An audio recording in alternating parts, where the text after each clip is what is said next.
Welcome everybody to LCK Spring 2023. I'm Valdez, with me is Chronicler, and today is a very special day of League of Legends here.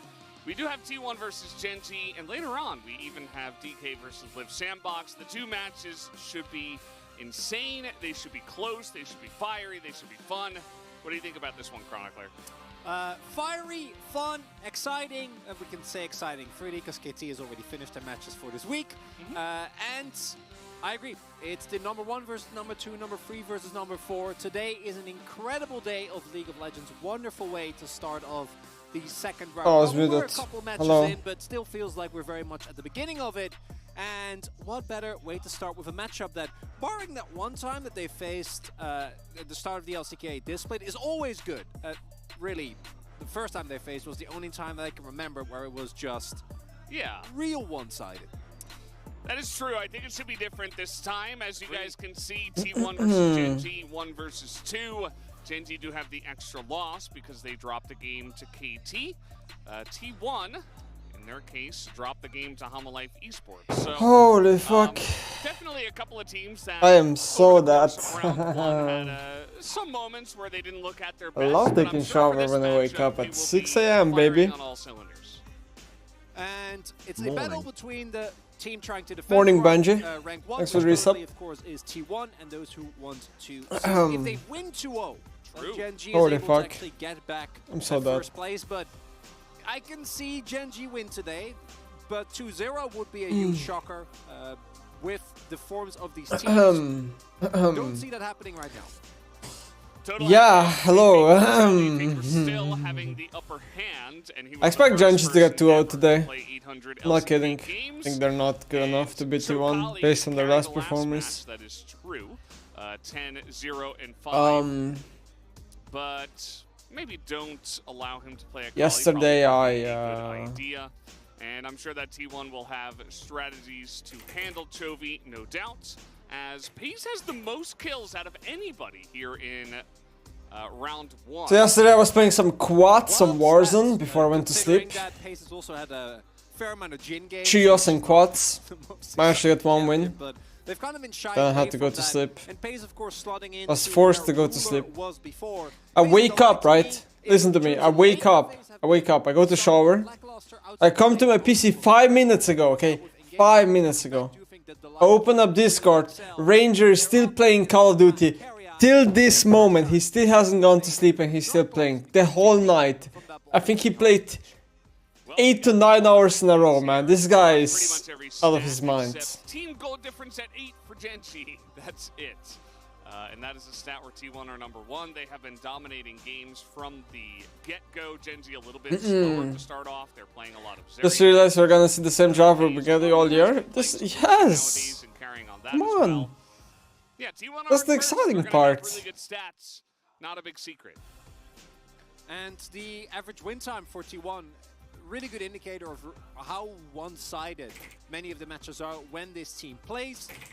Able to play incredibly aggressive and snowball better than almost every other team that we have. GENG are a little bit more leisurely paced. We see this with KT. Man, I really wish GENG versus T1 would be starting a little bit later. Because, like, based on time zone, so many you people are gonna miss this. No one's waking up at 7 AM. Okay, well, okay, nice. These people with real jobs are, but let's forget that moment. It's a Sunday, okay? And Sunday means people are just sleeping and having a chill day. It's all good, guys. It's all good. And they've been doing some ceremonies, but against GENG, they know that when played to the peak T1. Hello? I've also been pretty happy to drop game, you know, Twitch had a stroke. Seemingly, Oh, good. kind of unclear reasons, trying out new things in draft, and when it really comes down to it, generally are able to. Is this, which patch is this? 13.3? Whereas GENG, Not sure. I do see some I think it's 13.3. giggling there, but when the camera comes on them, game face is on for everyone here. No jokes anymore. Wipe that smile off. You've got a big match ahead. And I think this is a team that can benefit from having a little bit of fun. You know, Peanut kind of keeps everybody together and leads the charge. Holy moly. Kids that he's got on the roster, especially their new bottom lane. GENG have a ton of fans as well. It doesn't really matter what patch it is, that is true. But some nerfs can still matter a bit. Because GENG are such a strong team, but T1 certainly being number one and are definitely the favorites still in a lot of people's minds. You know, we do have that round 1 result of the 2-0, but a lot of time has I've tried to actually go watch GENG versus T1 once, last year when I was in Korea. But when GENG and T1 are playing, all tickets are sold. Even I can't get the ticket. So then I had to go, I think I went GENG Dom one or something. Actually, I don't even know where I went. But you get my point. If you were wondering why his DPM is low, even though he has that one Maokai is slightly less broken this patch. Yeah. Still the same old Maokai. Still has free vision hack on every bush.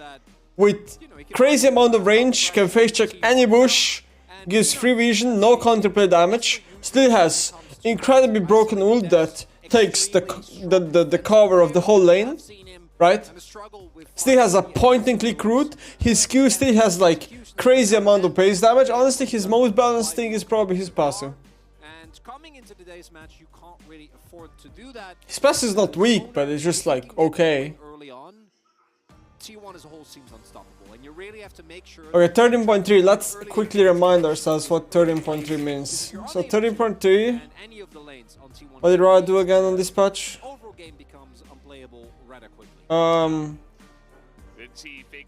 13.3 is any buffs. Cassidy should be very bad. Cassandra should be very bad. Amumu Zac slight hits. We see like, I mean, most of the buffs are used as melee supports are buffed. Arden Soul is not in the game. The Radiant Virtue should be weaker on Enchanters. Umbra Glaive is worse on Rain Champs. And Overheal is buffed. That's 13.3. Oh, and Jarvan should be really good. Jarvan is a very big buff on 13.3. I expect Jarvan to be played quite a lot, TBH. Right. That was 13.3. Faker's Lysandra, and it was a big disaster. So interested to see. Oh, that's the draft. Maybe Kyria can cook up something nice. I love watching Kyria, man. We're gonna learn a lot about what they feel like is the most dangerous right now.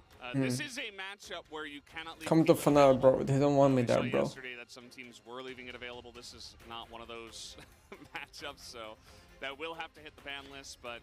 Even the Karma coming out here, the Ezreal Karma. Yeah, I see BDS series.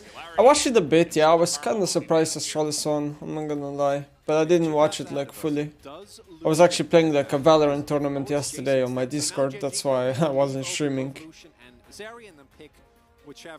Maokai banned, Maokai is banned, Ashe also, okay.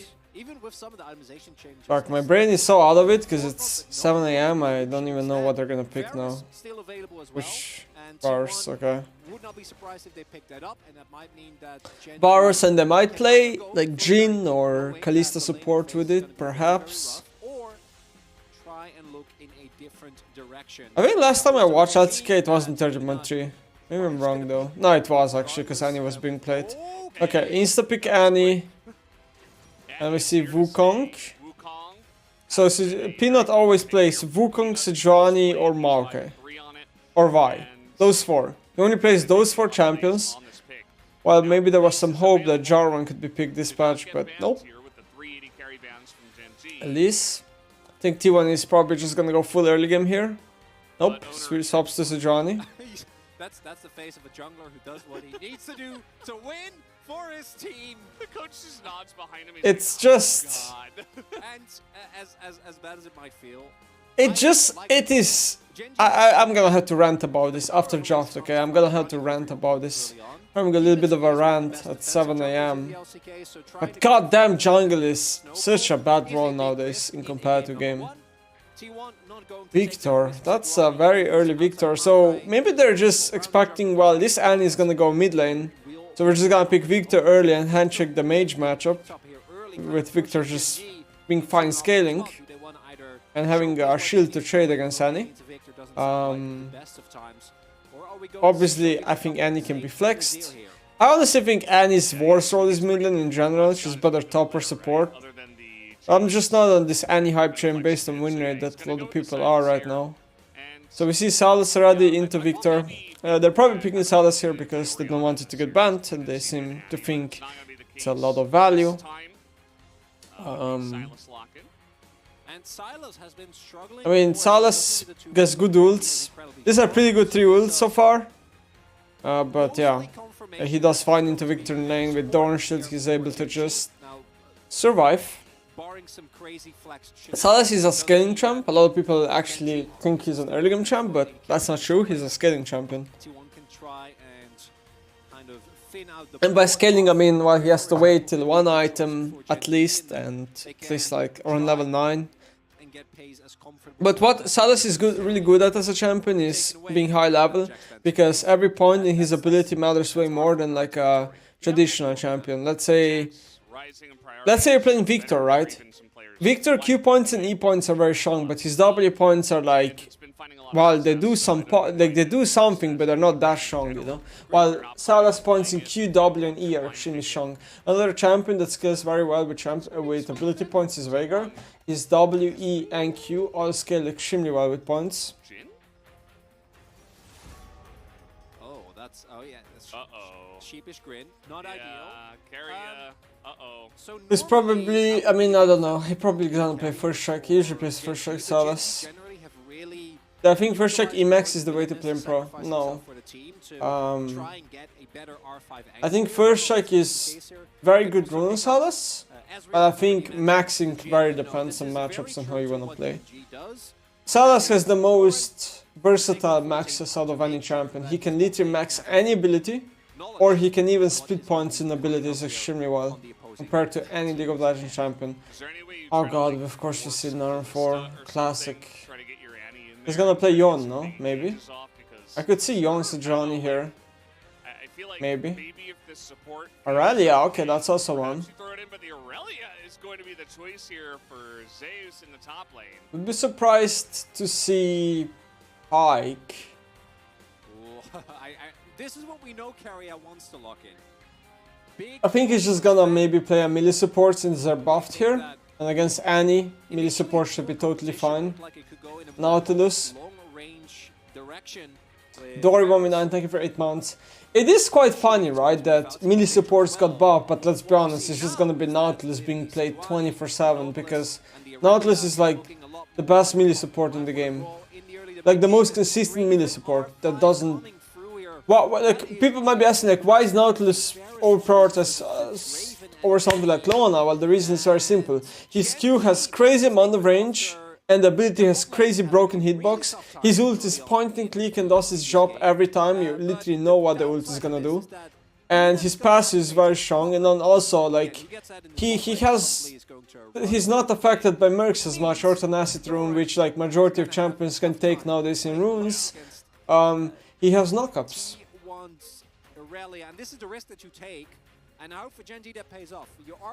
Anyway, talking about jungle role, right? As a little bit of a rant on jungle role. Riot has removed Riot has removed so much skill expression this season in jungle. With basically jungle role is you can play any fucking champion you want, because your item in jungle, the pet, is just making you clear anything. And not only that, there is no skill expression via kiting camps anymore. It is extremely easy to do 3 camps into gank. Jungle XP is completely out of place. You can go 2 levels down, then you do 1 full clear in your even level. Like, the catch-up XP in jungle is absolutely absurd. That's why you see so many junglers in pro play. Pick Wukong, do 3 camps, gank a lane, or pick Sejuani, do 3 camps, or pick Maokai, do 6 camps, like level 4, and then gank a lane. The most junglers just pep bot lane because they're just dogs to bot lane, because bot lane is the most broken role in the game. And, you know, do the Jakes, which they give crazy amount of stats. People still don't seem to realize how much, you know, Jakes have value, and this is jungle role in a nutshell. You see players like Kangen, who are known for, you know, very innovating pathings, very innovative gameplay, maybe even surprise picks to just see him play Wukong against Sejuani the whole season and do what everyone else does, because there's just simply nothing to innovate in this role. If that's what you're looking for, top tier League of Legends, you're in the right place. And there's my jungle rant. Amazing roll rat. I just was watching the crowd. Hold up. No time for the Oh, level 1 fight. Ooh, 1 for 1 so far. But I think GENG doesn't have a stronger team here. Nautilus is just passiving every champion. Or maybe they do. Aurelia flashes away. And now Draven also comes, but nothing's gonna happen. I wasn't even watching, but... Okay, Annie first blood versus Aurelia first blood. So since Aurelia didn't start D-Blade here, her first blood value is not as high. And she just goes boots to also... Here you can see on minimap she's running on top right now, and if she doesn't have boots, because Aurelia doesn't have the highest base MS, she could potentially be a bit late in lane. And Annie first blood, maybe she goes Darkseal, I'm not too sure. So he face checks and Sejuani passive. Actually, Sejuani passive here gives her some MR and armor. Actually, no, yeah, he does actually. So survives a bit longer because of that, but he managed to trade kills pretty fast. Both teams don't actually have very strong level 1s here. I think GENG has pretty good single target damage, burst mode, but then they run out of damage a bit later because they're very cooldown based level 1 with Salacy and stuff. I think that's what you should do. No, I agree. But then again, T1 also doesn't have a lot of damage level 1. Everyone would. Everyone, yeah. Some people did do it, so thanks to them. So Annie did not buy anything, either she didn't base or she based but just decided to not buy anything. That's interesting. Could definitely buy Darkseal, although it is pretty easy to die as Annie this game since you're gonna be probably frontlining and going for stuns a lot. Not sure how to feel about it. Owner did 3 camps. He did Rat, Raptors and Gromp. Kind of expected this, you know, and he is going to show himself on the top side. Peanut shows top side. Peanut is just basically covering. Peanut is just basically covering. Okay, fighting the Zeus. They know everything that's happening here. No, back. Okay, they know everything that's happening here. They have vision on everyone. Everyone knows where everyone is in this fight. Oh my god, and the way Doran did that was like jump forward and Q and miss, and then you have 2 abilities last on a Mega Nerd that's about to expire. I feel like I'm just gonna lose that really fast, so Peanut... They both are just basically fighting camps, and you can see like, you just lose no damage in jungle because your path is just healing you. Okay. Oh my god.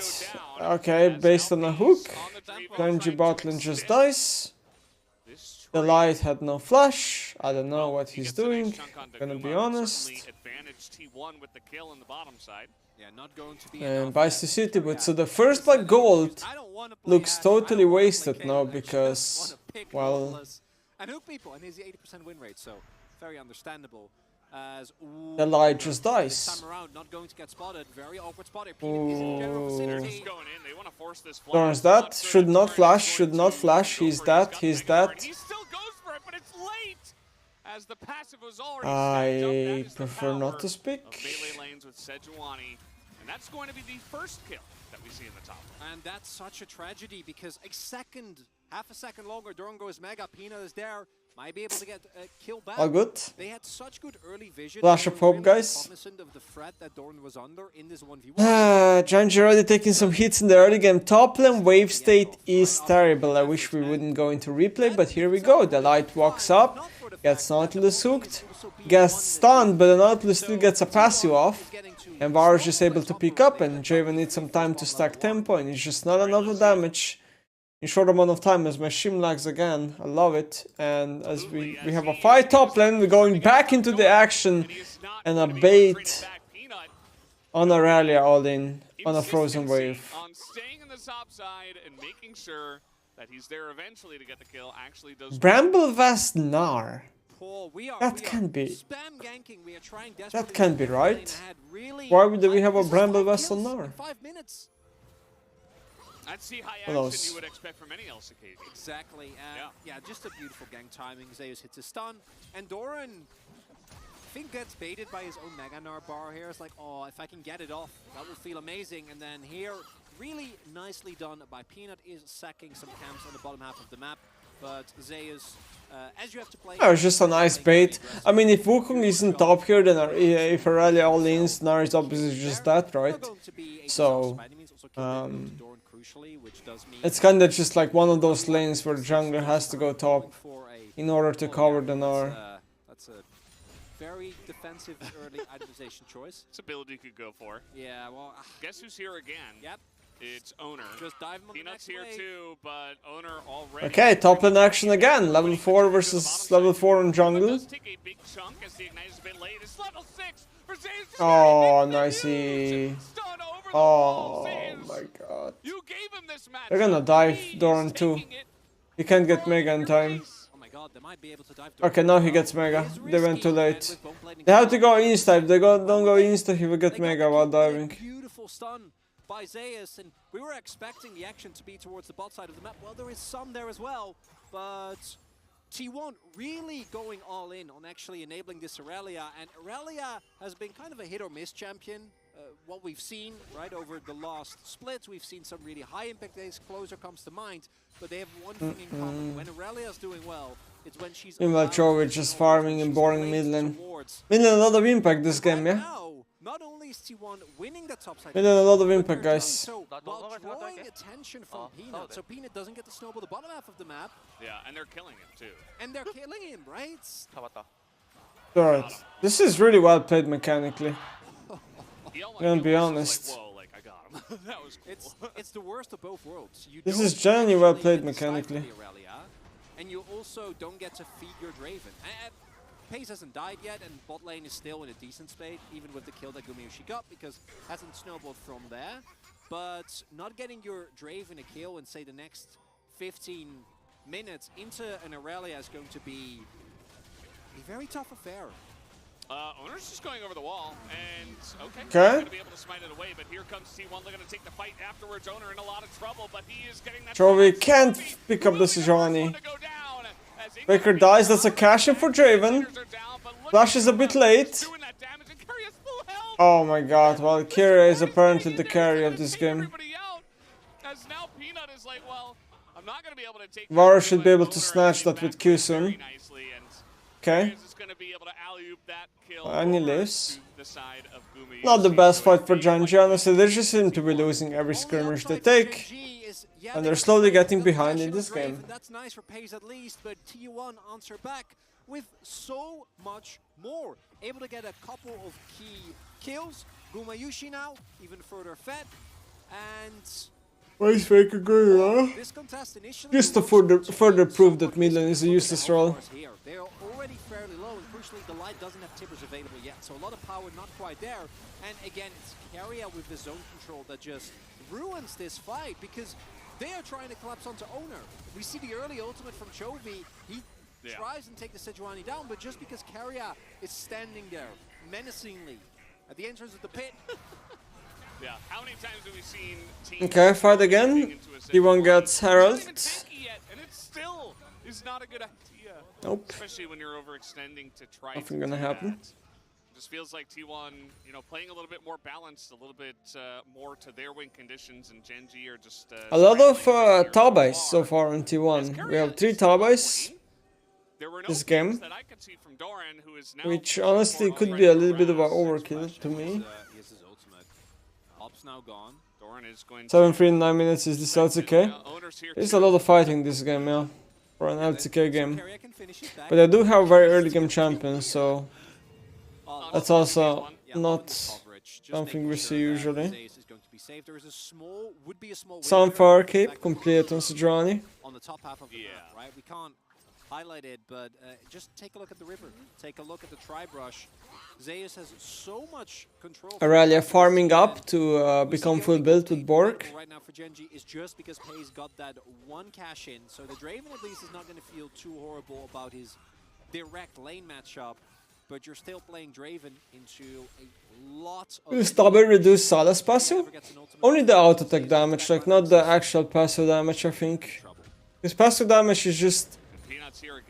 Actually, I don't know how it works. Gonna be honest. Have not quite hit the mark in terms. I mean, he's been in the right place, quote unquote. You know, I'll be honest. I actually don't know how it works. Trying to get Doran through this matchup. He hasn't been able to help bot because of it, as we mentioned. Honestly, I think Salas has such a cool passive. If Salas passive makes the champion fun. Because if he wasn't like auto attacking fast with combos, it would feel very bland. Going on an expedition of his own. Light will respect that. And now there are still win conditions for GenG. 2 minutes on Dragon. But you gotta keep T1 has still a Herald. There we go. And T1 are doing a really good job, and they're, in my opinion, our best snowballing team that we have within the league at the moment at pushing these leads further. Yeah, well, mid lane is just so useless this game. I don't know, even know what to say. There's just no impact by any mid laner here. Okay. Now ult into Draven, into Node Q, into Sejuani. Just gets one shot. Sejuani misses the ult though, so maybe there's hope here for GenG since Sejuani misses the ult. Now we have a 2v2 after Varus died. Annie coming up. Tibers is doing some damage here. Stun. Annie run out of mana now. But Peanut is doing damage.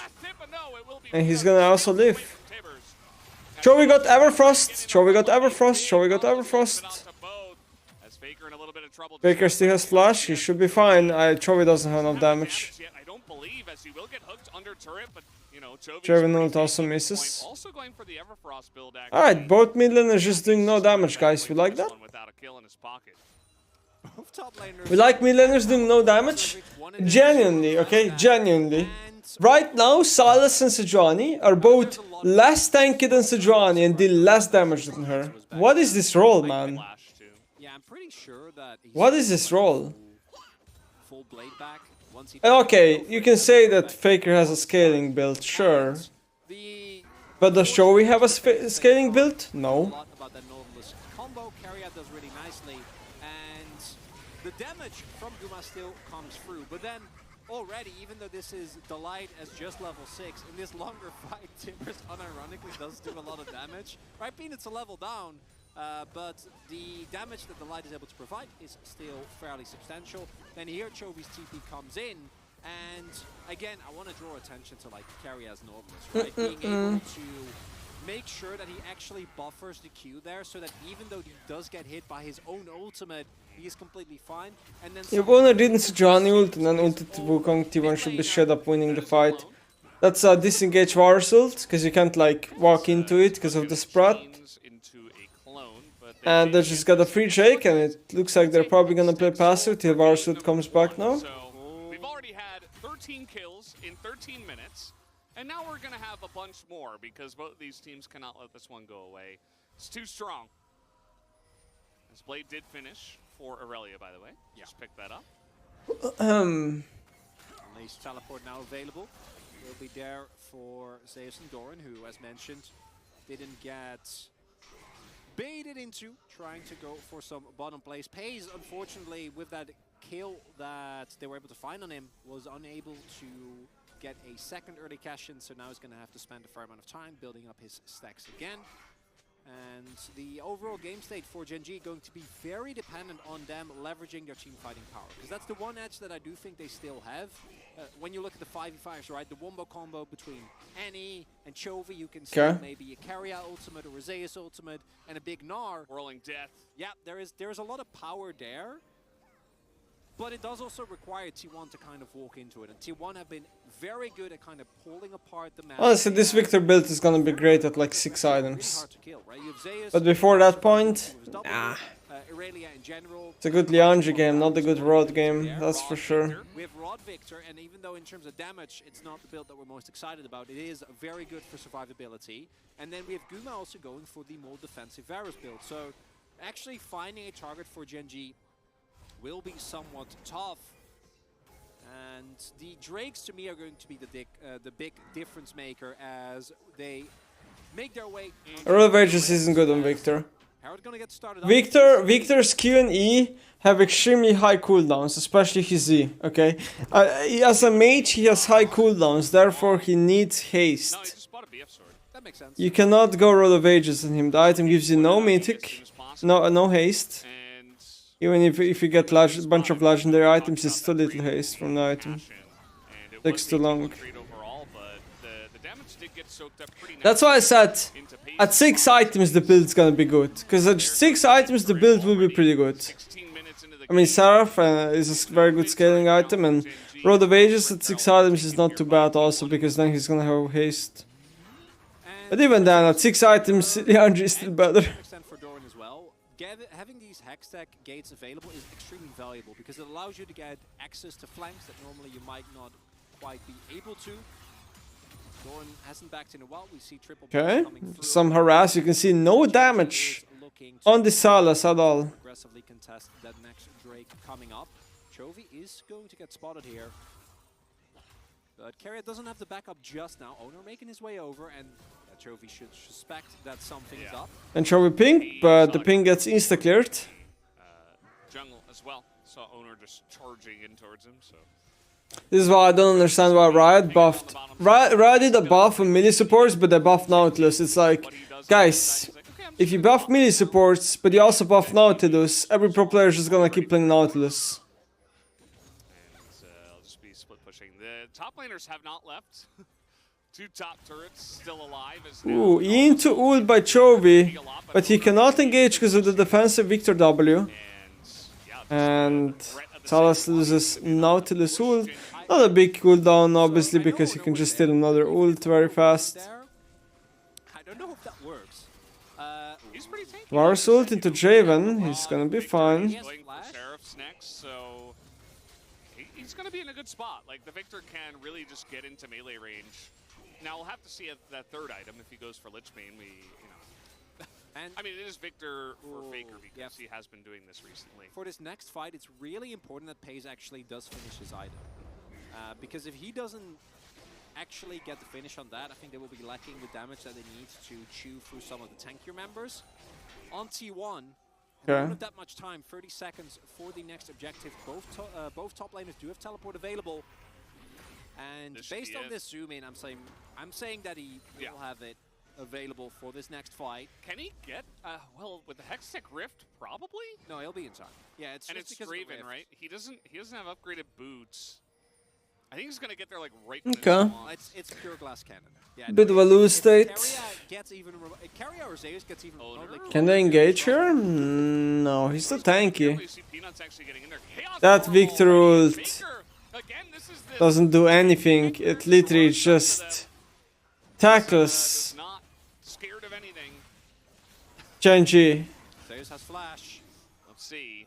Doran is in mid, trying to get Prio there.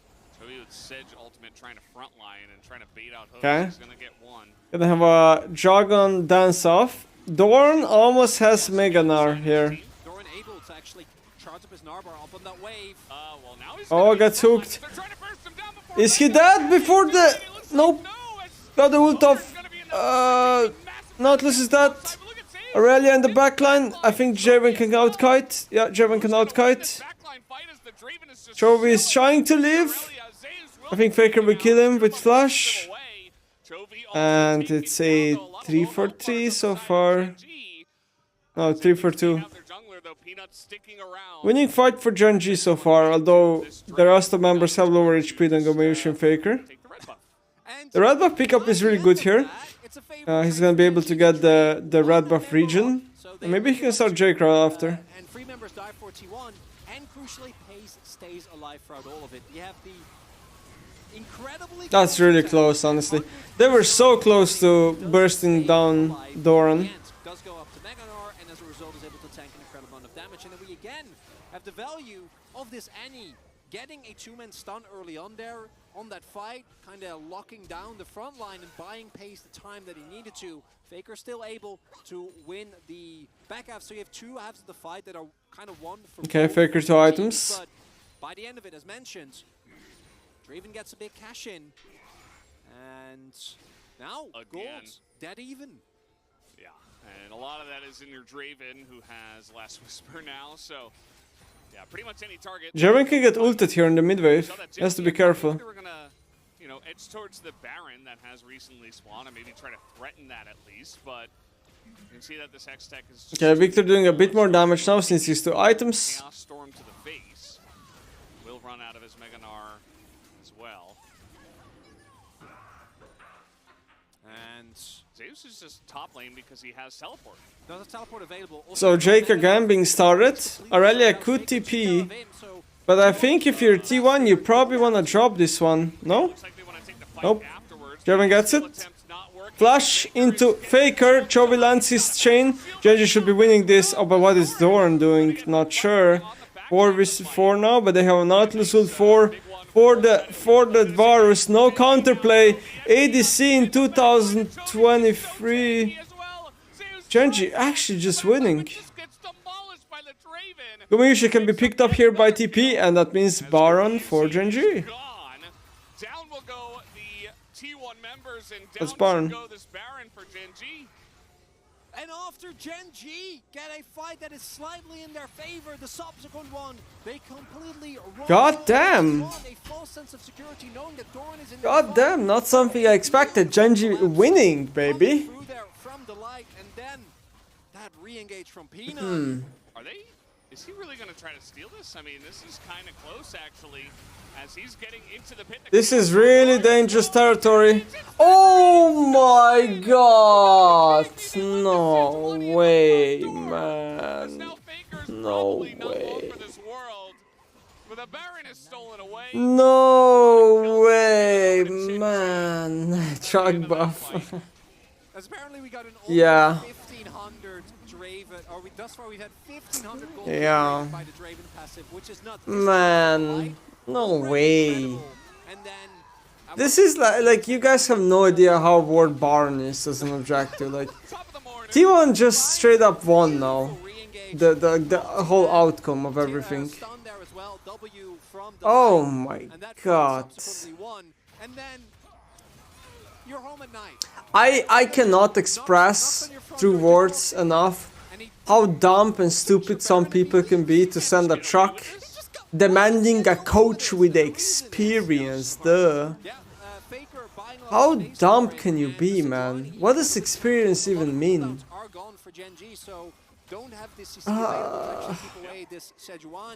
And Faker's damage is the one Like, that gets the Baron. actual illness. So without that, you're not getting a smite, you're just dying after walking in the front door. The game state is still very good for Genji after all that, because Draven is monstrously fed.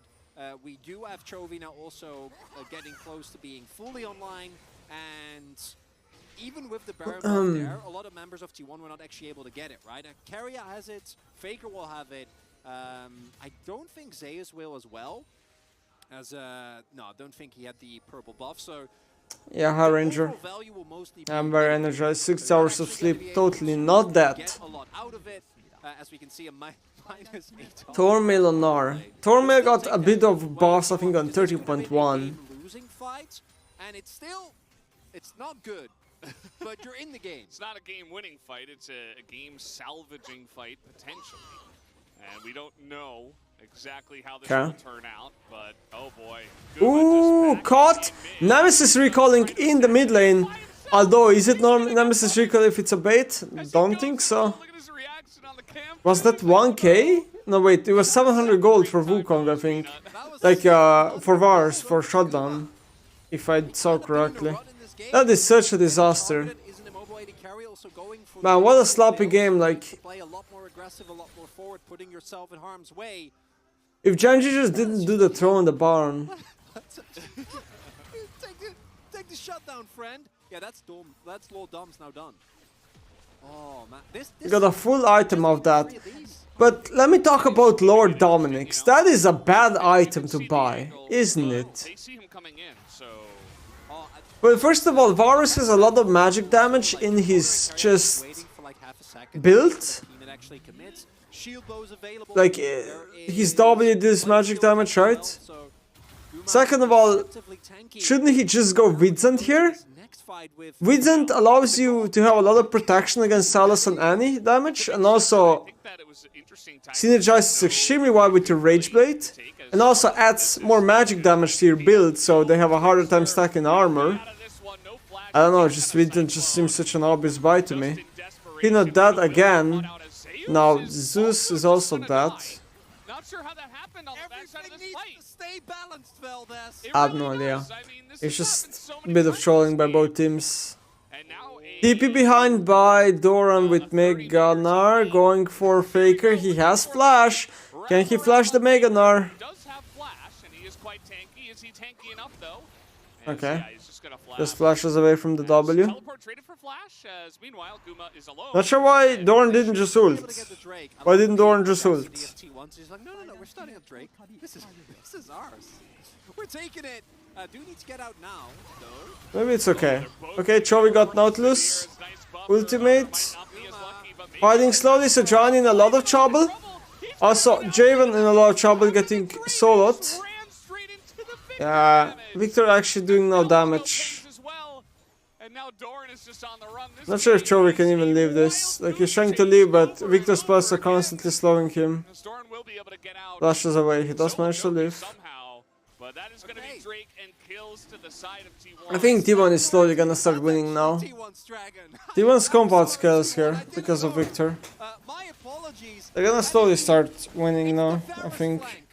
Like, Genji still has a lot of tools to kill a Victor or a Varus and potentially come back, but... I think everyone was caught by surprise on that one. So Pina dies here. Very, very not good. Gets blown up. Nice flash. It's a teleport. There you go. So if you just do a simple front-to-back team fighting, T1 should be favored from this point onward. And this is where you're like, okay, things are looking up. But with that blast cone, they crucially just... Genji is also pretty flash aligned because they need like flash Aniston or like flash Wukong knockup to really engage on the backline and try to kill, or flash Meganar. Also can't go back because then he walks into Nautilus and then I think, yeah, Doran, or at least Chovy got out. I don't know if Doran got out. Replay doesn't run that long. He did, yeah. Okay, perfect. So now we are still even. Oh yeah, we're, you know, balanced like all things should be. Oh, okay, Chovy is going to get spotted first. So Zeus just going to play here, but now T1 looking for their comfort Baron zone. As Chovy versus Zeus, probably Chovy wins this. Ooh, well, right now, yes. Based on his current state in the game. Yeah, once the Wits End is finished, I do think Zeus is going to have a much better time, is building towards that. Chovy also has a stopwatch. And with how these fights have been going, I wanna play a game. Normally we only play in challenges. Who's gonna win this game, Valdez? Because ooh, I don't know. This is hard. I don't know. We've seen that both teams are able to win team fights.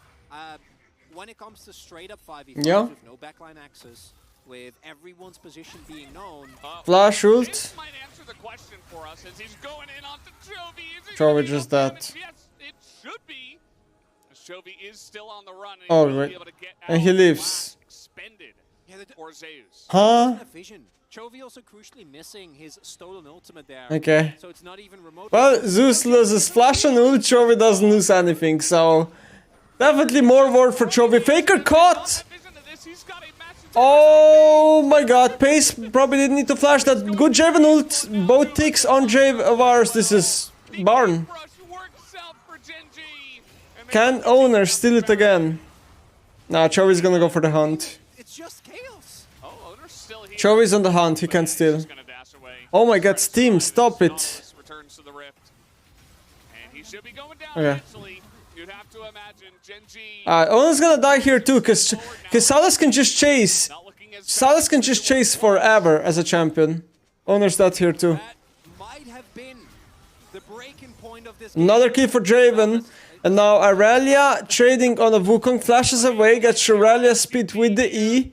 And now can they turn? They're turning slowly with Doran coming in. I think Zeus is dead too.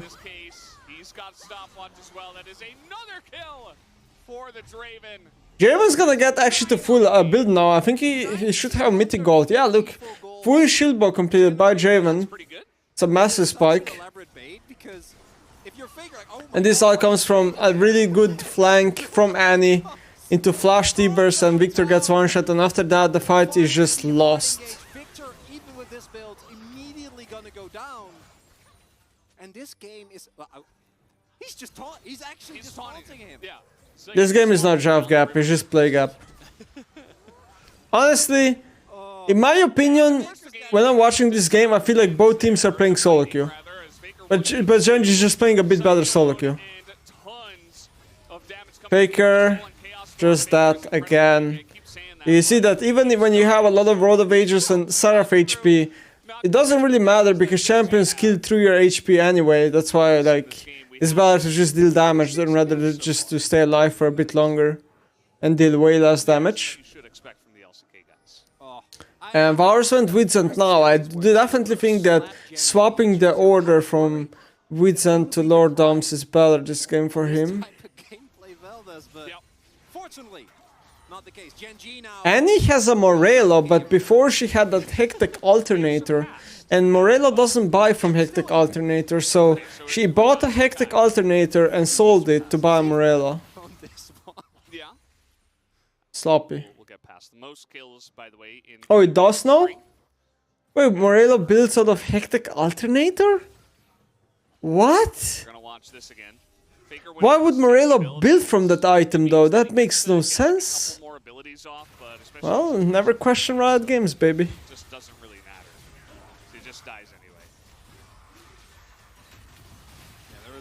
Never mind that, I take everything I said back. I was unaware and uneducated, I'm sorry.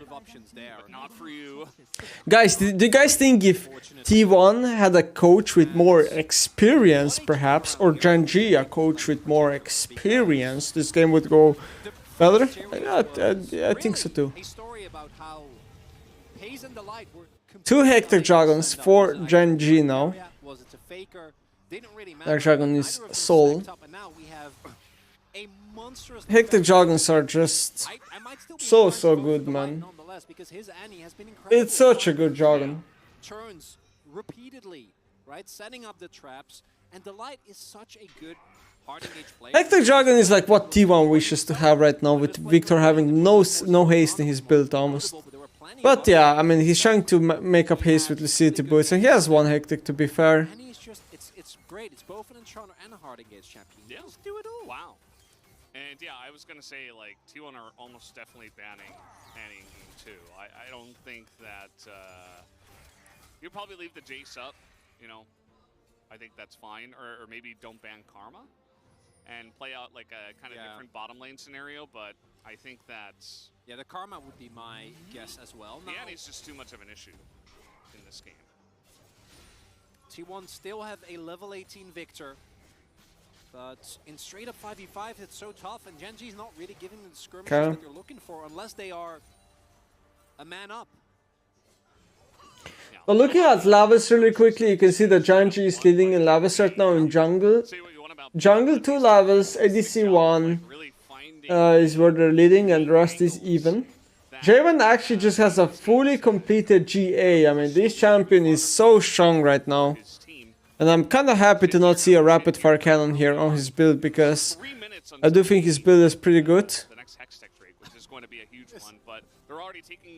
Such a strong champ. GA also going to be so strong right now for the next fight.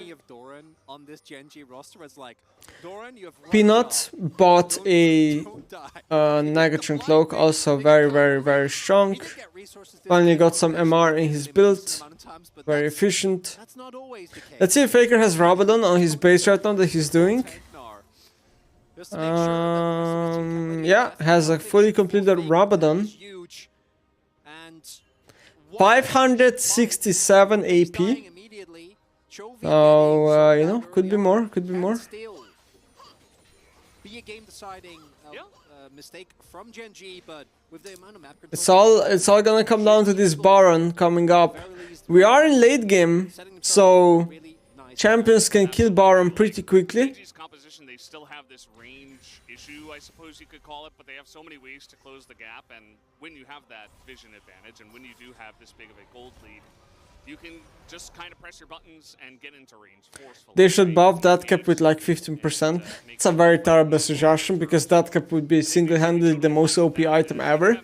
If you buff that cap by 15%, every champion would rush that cap second item after Mythic, and every champion team comps would be way more AP based because it wouldn't matter if you stack them R against that cap void stuff combo, because that cap would give way too much AP at that point. Anyway, going back to the game. 5-man meet right now. Sejuani will stolen by Chovy. Right now he's level 16, so he can ult twice a fight if the fight is long enough. And Peanut is trying to stall the wave, so T1 doesn't go for the back door. Yeah, it's all gonna come down to this Baron dance right now. Chovy clearing the wave. Either team, if you get in range and you give them like 15 seconds, they can take down the Baron. So and Chovy use his Sejuani ult, so he has to steal an Nautilus ult or a Varus ult next. Victor ult could also be fine. So can Irelia ult be. I mean, but yeah, Naut and Varus are just generally better. Mid-wave dance again, but Pace on the other hand also pushing the top lane wave, so Chovy trading the wave again right now. GENG, perhaps through that pry on top side, can also just look to get themselves an inner and then rotate from there. You have full vision of the Baron pit. Yeah. Getting tier 2. As long as they don't get caught off guard, GENG, they're like, okay, if you want to engage on us in the that's some extra damage. be our guest. Peanut tickling Sejuani. Is a fountain laser at this point. He doesn't quite have the range of the laser, but he... They're just clearing wards right now, so all the wards that T1 just placed in the last 30 seconds have been cleared. What scuttle? Exactly. Yeah, it's gone. And now T1 the one with the control in the river. But remember, Soul is coming up, so if GENG wants to go for a Soul trade here, Soul for Baron, I genuinely think it would be a good trade, and it is given to them, but instead they opt to not do that, and they're instead gonna go for a fight at the Baron. Dorn is just straight up inting, nice Zonya though. Really good Wukong knockup. What is happening? I'm not too sure. I think GENG is still winning. Pasty has GA. No stun. Fail flash by the light. Doran dying but baiting. Okay, not dying, just baiting Faker. And I think Chovy is just gonna be able to pretty much just kill Faker here. Sylas chase potential. Super low CDs right now in late game with 2 Hectics. And now he's gonna chase the Irelia too. But can Irelia turn this? Nope. He just has so much damage. 25 Magi stacks on Chovy. Actually good Sylas game due to ults, I think. Actually really good Sylas game for Chovy, I have to admit. And that is going to do it. The Nexus turrets will fall, and so will the aforementioned Nexus. GENG storm off the stage. I don't know, T1 doesn't seem to be... The next one, as my vote is for Annie. At least based on this game 1, they don't see... it felt like... It really felt like there was so much solo queue going on. Like, it felt like watching a solo queue game. I do have to say T1 botlane I think played well. I think T1 botlane got trolled by topside here.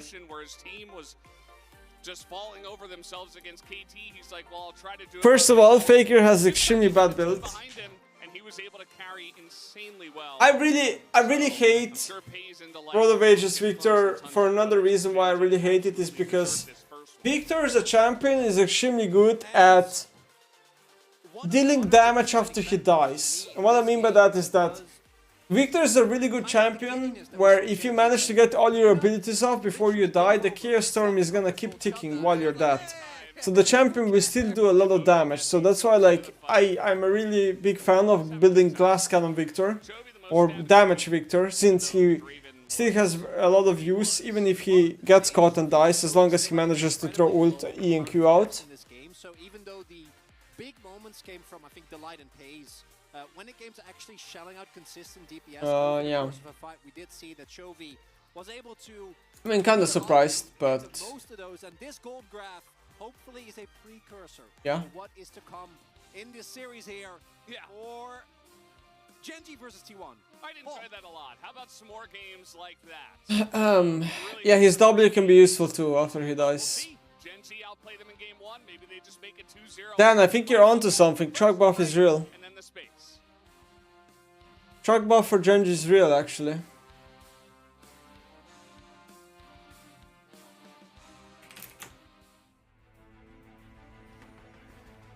Just a casual truck buff. Does the Victor ult speed still apply if he's that? Is it slower if it's farther away from the body? Yes. It still applies.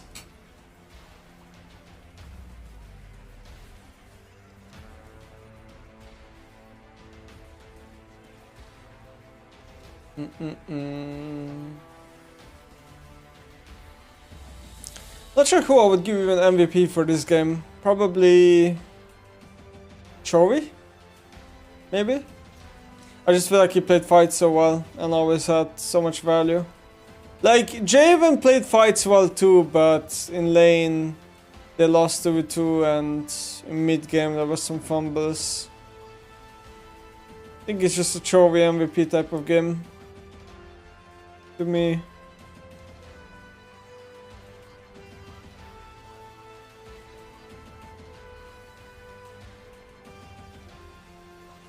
Man, watching Gumayush in this game is so sad. Like, the guy doesn't even misplay, it's just that, like, he plays against no counterplay. He gets, like, now ulted by Chovy. He gets, like, ever frosted and cute, and he can't move with his champion, and then he dies.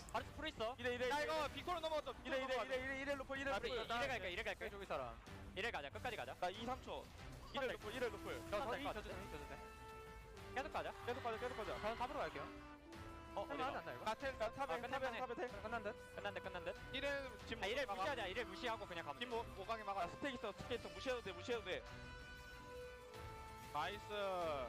애니 지렸는데 이거. 아 너무 잘해. 나이스. Nice. 기가 막혔다 진짜. 아 바로 나이스요. 진짜 마음이 아프다. 진짜 멋있다. 우리 하루 종일 싸워. Just put Faker on champs like Lissandra. Okay, but you can't play Lissandra into Salas. It's just auto lose. 하나 둘 셋. In LCK, if you play Lissandra and enemy team has a Salas, it's auto lose. 마이크 체크. 나 그냥 카시 공 쓸게.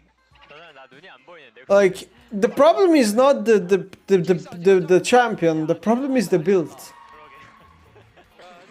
Victor's not the champion that gives Salas necessarily like a lot of value. The champs here that give Salas a lot of value are Sejani and 오 이게 잡아? Sejani, Nautilus, 애들 와줘. Varus. 뒤에 봐줄게 하나 봐.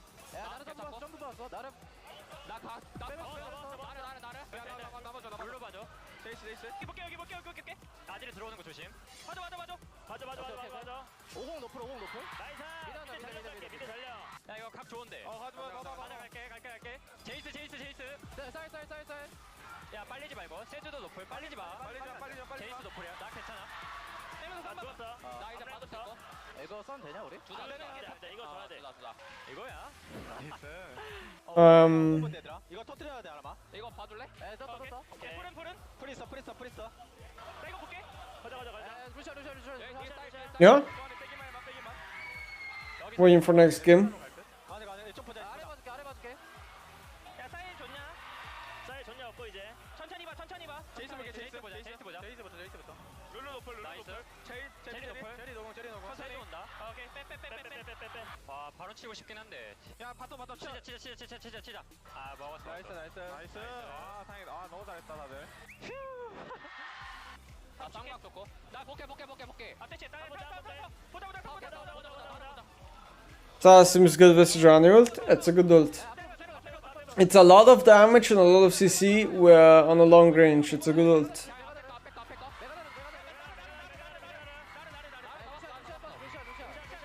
천천히 릴렉스.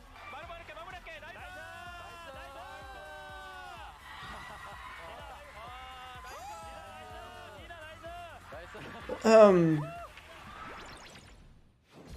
정글 할 거 뭐 있어? 바이 녹턴 이달리 같은 것도 좋나?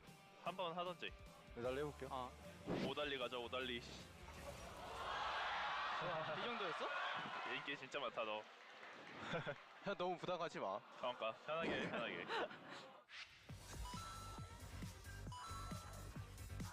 나이스. 딱 갱각 나오나? 살짝 볼만할 듯. 이 없어. 좋았다 이거. 나이스. 나이스. 라인 밀어줘. 지렸다 싸유. 파워 밀어볼래? 지렸다. 예, 싸움 가보자. 방다이. 천천히 가죠. 더블이만 내가지고. LCK doesn't play Syndra. Like, no region plays Syndra, sadly. 이게 저? They have given up on the champion. 지렸고. It is, to be fair, much easier to play Victor or Salas or Azir or any of these champs than Syndra. Because Syndra is like such a fragile champion. If you miss position once, if you miss your spell once, like, your champion is just useless on paper. Like, if an AI was playing, Syndra would probably be played, you know, but humans aren't AI, so... 나도 DPM 올릴게. 야, 나 어시 좀 어시. 들어와. 야, 타워 좀 타워. 제발. 야, 타워.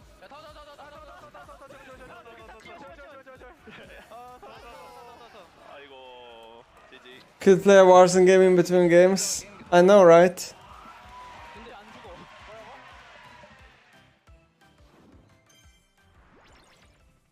Syndra ult got nerfed for early game. Of course she got nerfed. Like, her ult is not good until like later for sure, but the strength is not in the ult. Her ult is really strong late game. But TBH, like, I don't know. I think the way LCK plays, unless it's like a slow game, I wouldn't probably play Syndra either. I would probably try to play Welcome, ladies and gentlemen, to the space after that extraordinary She's Tryndamere more of a first in this game region. between T1 and GENG. I had to bring two gentlemen to break it down for me. This was absolutely incredible. Some mishap, perhaps, to start things off in the draft. Outside of that, though, banger of a game. So the missing ban here, I think, is because you could see it on the face of the players. They wanted to lock something in here, but they couldn't decide fast enough. I think T1 made a big mistake here in that they wanted GENG to actually play the Gnar, and they were communicating like, all right, can we actually punish this with an Aurelia, with the Camille? Let's play around top side here in this draft because we're playing probably a losing side with this Varus. The draft has changed its identity massively. Yeah, it's And funny. they can't actually come up with a solution quickly enough to make sure it's Unless they're rank 1? No. Drop the ban, let the Gnar I'm go, not really like try and actively push it. playing They trying to did. get rank They 1. certainly did, but they couldn't hold the lead. Yeah, I mean, from the T1, I think more so, I think they should have cared more about the AD ban, which is like, I think I don't think they expected actually Gnar. They picked the Gnar at the 4th, and then they did it, and sure, that's a small mistake from the GENG. Like, they didn't have to, it's unnecessary that they didn't have. Wait, did Huni just say that T1 did not expect GENG to pick Gnar? Are you kidding me? Are you absolutely kidding me? He has played Gnar every single match for the past 2 to 3 years. He only plays Gnar. Every time his Gnar is open, he picks it. Every single time. If Gnar is open, he's gonna pick it. No matter what matchup, no matter what game, no matter what team comp, he's just gonna pick it. Every time. And he said they didn't expect for them to pick Gnar? What?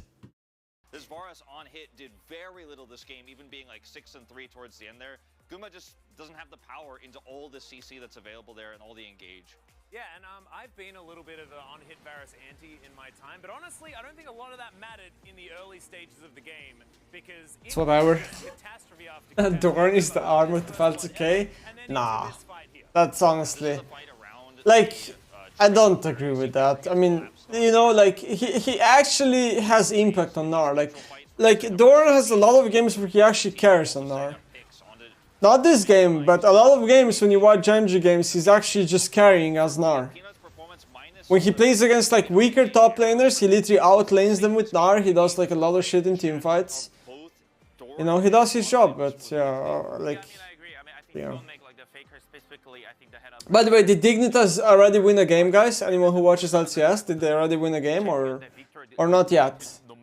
Just asking. Nope. Damn.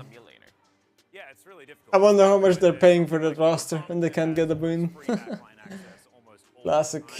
The Cyclone got so much value there as well, but the game was utter chaos. It felt like at the very beginning that we were saying, like, pack it in, boys, right? Like, after They win early game, then they throw every game. and Doran falls down. Classic. Like, How did you even wake up this early? like it was just straight up Alarm. it wasn't. And let's go into our next highlight here because Alarm. this was, I mean, it was a I'll be honest, guys, I woke up at exactly 6 AM with my alarm, and I was like, I'm so dead, I'm sleeping 20 more minutes, and I went to bed for 20 more minutes, and it did a big difference. Papa. Know that the rest of Gen G is actually hiding over the wall here. Doran avoids vision here, and then Faker overextends onto Pace. He's like, why is there a Draven here? Like, what's going on? And then he just gets collapsed on instantly. He's caught in a trap, and then the follow-up here from Peanut to prevent any of the rest of T1 from getting in here and doing anything. LSR Johnson's getting more money than some entire LCK teams. Does very little here, and Yeah, kind of it's an awkward probably very moment true. for Gen G right now, or for T1, excuse me, where they Yeah, it's lose probably power, true. lose control of the map right afterwards. It's, you know, it's agents doing a great job at milking orcs, and orcs keep falling for it. Like, how dumb can Dignitas be, man? Like, they can probably get a better player for like 100k. Just like some academy player from like EU or whatever. That's okay. It's too hard. I think they play really well as well. Yeah, no, I agree. Let's have a look who picks up the player of the game for this one. As of course, yeah, it was a game setting a whole bunch of records, and it was thanks to this man right here, Chovy, going to pick it. Nice, Chovy player of the game, deserved. I would definitely vote Chovy this game. Absolutely fantastic, but this guy stacked the Magi's up to 25. I mean, honestly, like, he didn't do anything in lane, which obviously he can do anything in lane, but in team fights, like, this Salas pick had crazy value this game. Non-stop, like, every team, like, the more the later the game went, the more value he had. It was crazy to see. Aggressively, but also Pace. His positioning on this AD carry, super sick. And I wanted to vote for Peanut, and Hoon and I talked about it a lot, and Hooney was like, well, I mean, he did make a lot of mistakes. I want to give it to Delight, and Delight has some great turns and engages here too, so we ultimately went for the support vote. Yeah, I mean, it's more so like the main reason why I chose the Delight, because like he make the fight, and then those two highlight was like really big turn for the team that they needed to actually fight that someone has to start it. But I definitely agree with Yeah, see, Clonan announced MNS is starting from next week. I have, yeah. Look at that cast as I have. well.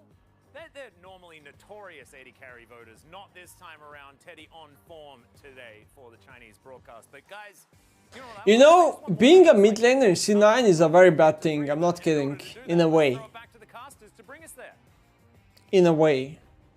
Because if you actually think about C9 as a team, the only spot that is not locked in that team is mid lane.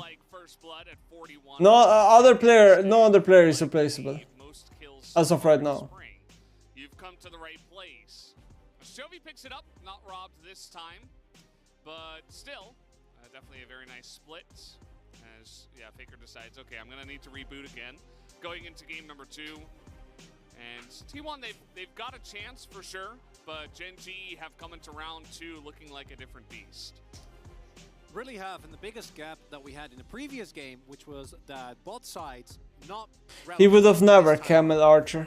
It wouldn't matter how he played, he would have never. I don't expect to see a total collapse like we saw in the previous game, where Paze and the Light were categories. He could be Canyon and he would never play. The T1 was throwing at them, and that should mean that the spot is locked in. Win, which wouldn't surprise me with some adjustments in the draft and maybe getting out all the bans this time around. Still, should be a highly competitive game. Okay. Well, time for another draft. So they seem pretty fine with that.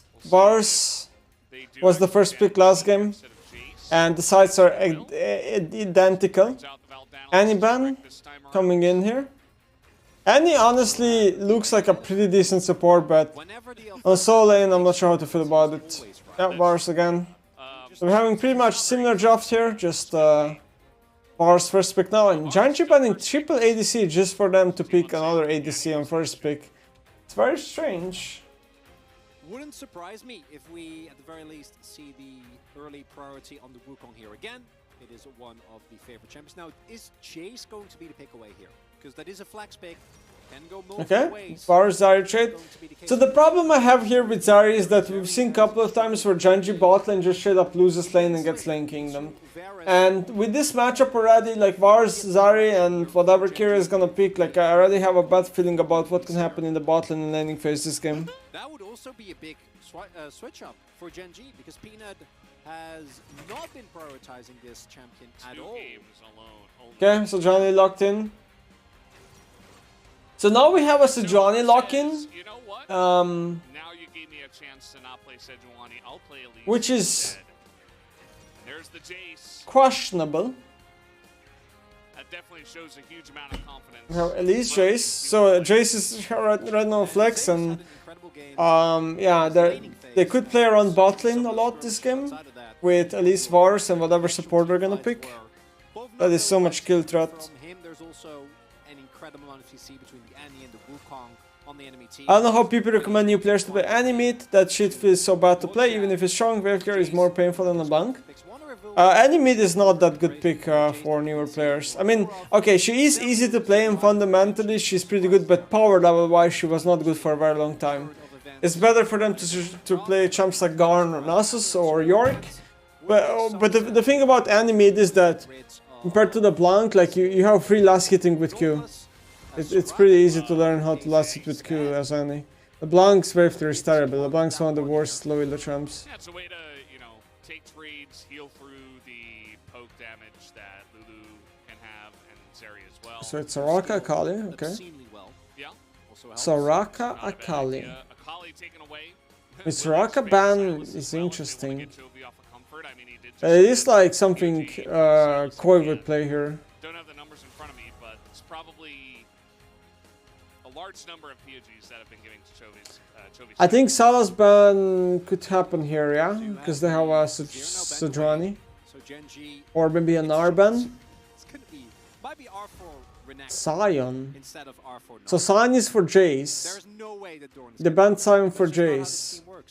And I think T1 is just fine if they pick Narn 4, they're just gonna pick Jace top. Mid lane picks that have been banned, but there are still answers to the Victor. Mirror matchup, perhaps? Victor v Victor?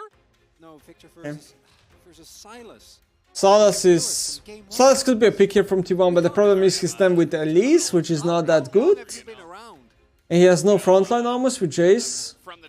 I don't know how to feel about this so far. Kassadin, that could be... That sounds bad. This is 13.3, guys. This is where Kassadin is very nerfed. Very, very, very nerfed as a champion. Carrier. Callista. Is he shaking? Twitch? What's brewing? Not Twitch. I think we've tried Twitch and it's not a success. Okay, it's gonna be Callista support. They're gonna go full lane kingdom. It's literally like T1 is gonna try to win the game based on lane kingdom on bot lane. With the confirmation that it wouldn't be Jace top, Renekton. I assume Renekton with the Crawler's Claw build coming out here. And Renekton. It's Claw in Dutch, so that one is. I love Renekton. Crawler's Clown. Clow. No, just Clow. Yeah. Only one letter, two letters, I guess. Off as the composition. I don't think. I really am worried about Kassadin. I don't think the champion is very good. I think 13.3 is death of Kassadin. Isn't able to play towards his bot side aggressively early, and they're not gonna have mid prio. He will. Wouldn't it be easier to lane kingdom bot if you had something useful in mid lane who can potentially roaming at prio? No, I think roaming is extremely hard on mid lane in general in competitive play where players play better. And I think Victor's not gonna roam either, so it's basically just gonna be a 3v3 game on bot side because Victor and Kassadin are both staying in mid lane. It doesn't really matter if he picked Kassadin, I think. But in any case, like, Kassadin is so nerfed in this patch. He's really weak. And whoa, that's a cool tiger. This is the tiger that catches T1. That's what it says, essentially. this is his first time coming to Lal Park. If you haven't been to Lal Park, definitely a very fun. After playing League for 12 years, so a little bit of extra context added by G-Sun. Thank you. First time, 12 years for him. It's been a long time with this game, and we're getting into game number 2 as well. As both of these teams have put on an amazing performance in game number 1, we can only hope that we get something similar in the second one.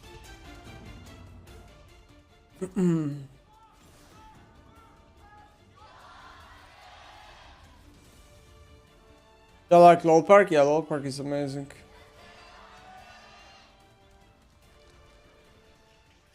Here we go, game It's Pablo Kassadin. And cool start, Victor. Oh, Gumayushi. Uh-oh. Okay, he's fine. Cool start, Victor, with Fleet. That's a new one. Looking at the runes, Faker going for the unsealed spellbook here, Owner also going for Electrocute, so no big surprises there. That's a new one. And Fleet Victor. the T1 composition does not It's have terrible. anything that even remotely resembles Frontline. Prefer not to speak, but it's terrible. Lane that is basically required to snowball, as Chovy is very clearly saying that you Kassadin, I might not be able to kill you, but you're also It's terrible. Precision tree is such a bad room page on Victor. Extremely high value means that you basically are almost impossible to kill for Kassadin and Elise. It ain't good. Could even see that as a first back here, because starting Cole is a clear sign of Cool start, I can see. lack of respect, because Although I don't think it's that Faker's good. Kassadin, we have already seen Fleet? is No. extremely lethal, but in terms Like, of look at his runes, man. What are these runes, man? Getting on opposite sides here, Chovy will take kind of a What are these runes? trade, but at the end of the day, it's Kassadin level 1, so you're pretty fine to take these trades any day of the week. Yeah, there we go. More. Auto-attacking him down, baby. His lethal Kassadin. He is 3-0 on the pick. That's not Alacrity Victor. Will this be his Like, he's first actually playing Alacrity Victor, undefeated man. streak continue for the season. Also saw the Fleet footwork come through there. Mainly, Fleet really nice in giving you a little bit of extra movement speed, allowing you to get more autos in, but also to sustain. Even though it has been nerfed repeatedly, still going to be a nice little boon. And we did see What the fuck is that Chowder? on all these champions. Faker's just there dings too, which is good because it's getting in somewhat dangerous territory. Still has cookies, still has potions, still has a Doran shield. There's Oh, the ward doesn't spot Owner. sense of security here for Chovy. It's a cheeky one, and guess what? He's not even going to mid. He's like, yeah, Kassadin, whatever. Yep, bot dive incoming. Because that is where my bread is I'm telling you, Genji is just gonna die here one day. There's no counterplay to this dive. So we're gonna But they're diving mid too. out here from Jonah Strong. Faker in a lot of trouble. He did hit level Faker's 3. dead. He's trying to trade this one back. Even flashing to try to trade it, it's not gonna work. Oh, maybe not. Genji bot lane? To not Chovy. Actually fine for now. And But they could go here again. Yep. free now for Carry and Guma. Here comes the TP though, and the cocoon will land, but it's immediately. Chovy has to TP. by Pegasus. It's Chovy who actually TP'd. To save. One wave. And a dive timer. A bot dive. No, Chovy's gonna base. He hadn't been able to back yet, so now So a kill on mid lane gives Sejuani another Ruby Crystal, and it gives Victor 25 stacks towards his passive. this matchup, but Peanut able to find an early play, whereas his opponent not able to do so. And yeah, Just a really good is to a cast. dive, Even with to level be 3, honest. there's too much damage, even through the magic shield. Peanut and Chovy both having to flash, but very happy to take that trade. Chovy then, not Chovy, just Peanut rather. Chovy then also immediately making his way towards the bot side of the map and covering for the possible Elise dive. And as mentioned, even with a Kassadin, I do want to Oh, see some mid lane snowballing. gank. The first opportunity here. Okay. And Chovy has boots, though, This is not gonna so we'll work. see if this does much He of can't anything. Yes, die. the cocoon will land, and it's more of just like a helper gank rather than actually going for a kill, as Peanut is going to be spotted by little ghost fella. And yeah, he'll just come down, clear out some wardage. Yeah, has to Q away. Okay. Pays pretty low though as the flash comes in. Keria is looking for it. He Okay, heal. wants the kill, but that is not actually. And the problem now is that Zarya has no HP and cannot find a reset. Off of this wave, though. We do have Peanut here as well. Oh, he really wants to, at the very least, get the experience here, but looks like it's not going to be. But they're gonna actually dive this? This is a terrible dive, no? Oh, Varus Q! Oh my god! They're dead. By any means necessary. As now even Faker's here. They're gonna even wait for Faker just to make sure the dive goes well. Peanut's gone. Can't even jump. Owner is, yeah. Okay, that's gonna be the end. Oh my god, that Varus Q. On the board now for T1. He's running Treasure Hunter on Varus, so he got 2 Treasure Hunters off.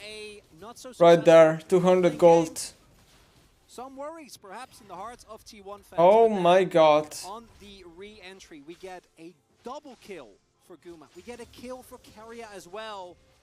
And Pay's already getting taken solo because of Keria's aggressive trade.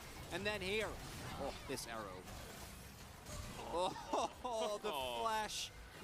Oh, God damn, the double Halo Blades is just... Really changed that much out of the outcome. Would have been a little it's really, really, really something, yeah? No pace, able to catch the wave. The double Halo Blades. I'm not sure why Kira took the kill, by the way, from Faker. T1, that's a snowball you need. Yeah, that's a Dragon Timer for GENG since they're ahead in tempo from base. Love a little bit of balance after what have been very eventful mid and Carrier just takes the kill, doesn't care. Top lane just being there.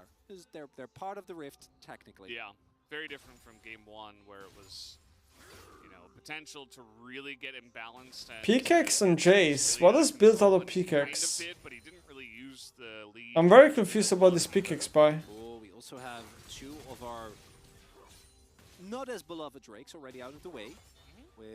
What is he buying from Pickaxe? Gorginker? No way. I love Hextech. Hextech is my favorite Drake. Is he really playing Gorginker Jace? Is that a build?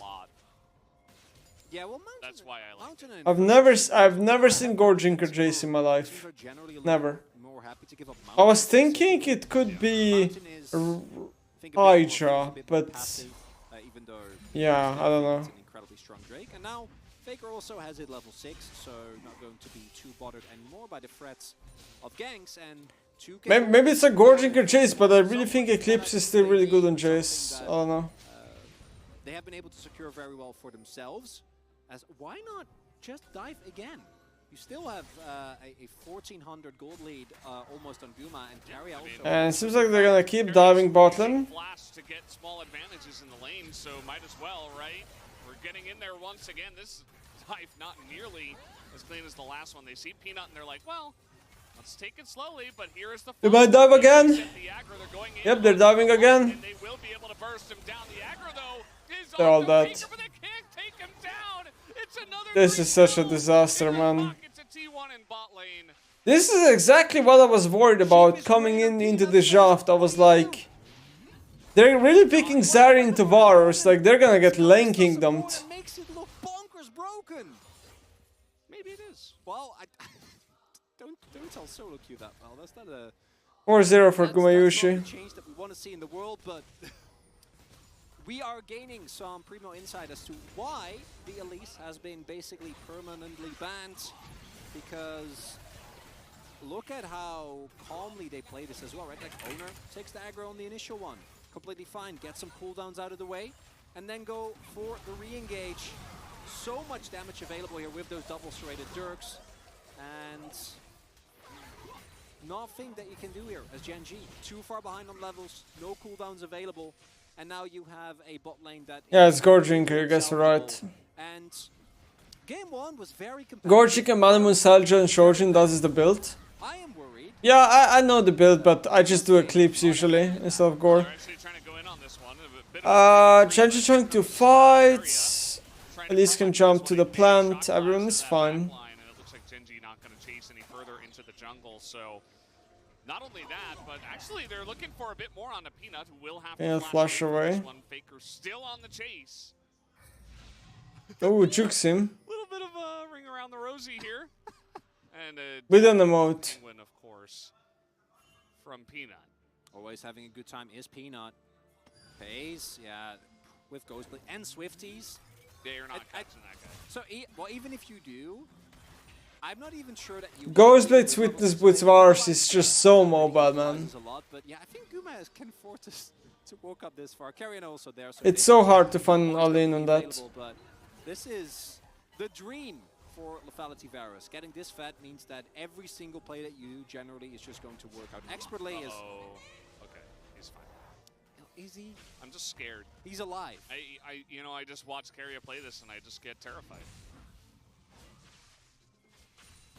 It's just really scary. It really is. That's it. And after what we're seeing thus far, maybe 13.4 will finally put an end to it, Valdez. Well, Peanut says maybe top lane. Maybe? No, never mind. He knows there's a ward there. He's actually going to put down one Faker. Uh-oh. Faker? He's going to have to flash here. That was a very weird refog. Certainly loves pushing to get as much value out of his lane as possible.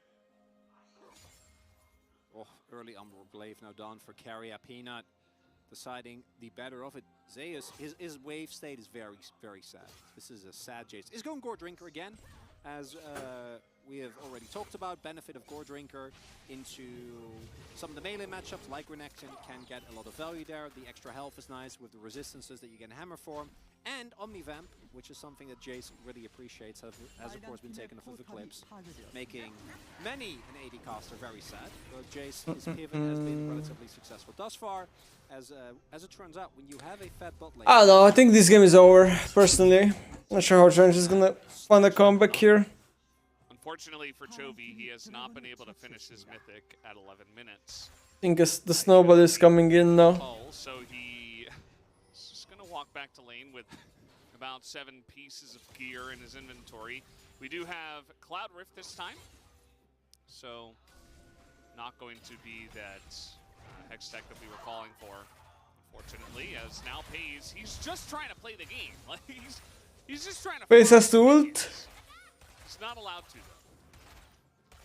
But this Zari is really weak so far. Very, very sad state of affairs for GENG. After such a beautiful game of back and forth, not the cleanest game necessarily, but a fun game. We're trying to trade here with Keria versus Delight as the supports, as Keria continuing to press the issue. Guardian gonna keep them safe for now, but Owner on his way as well. Owner, all he's got to do is just get in. Sieging on top lane. Try not to die. Now, Peanut has orchestrated comebacks from insurmountable deficits before, as Atlas can testify. Guma, what are you Okay. Not a Bass Varsult. And he's got Kira? Here as Keria is going to Okay, well. throw in the Fate's Call as well. That's the flash away from that. Because else he'd get Khalees cocooned after knock-up and die. So, I mean, it's probably better than Chovy's Flash. Or, I mean, Chovy's Flash is probably better than that, right? It's, well, that's the thing. It's Chovy's chasing really well again. About as perfectly as you can in terms of, like, sidesteps the ultimate, then able to dodge, places a nice... Chovy's chasing, baby. And he still has to flash because Carry... What should Genji should have done instead of Zari Lulu? I like Genji playing Javen, I genuinely do. Because Javen is an overstated champion lane, and they can, with Javen, perhaps try to not lose lane because of that, but obviously Javen into Vars is still iffy. Not sure if banning this many ADs are worth it if you just give them Vars for free. So I'm just setting the stakes in case it... You have to just take a trade and play it. I don't expect it to happen. I wanna be very upfront about that. I don't think that GENG is going to be able to dig themselves out of the hole that T1 have forcefully put them in. But if they do, or if they find a way, they do have the tools. They have Zeri, they have Victor, both scaling incredibly well. They have a really reliable front line with Sejuani, and the... Zari has nowhere near an item.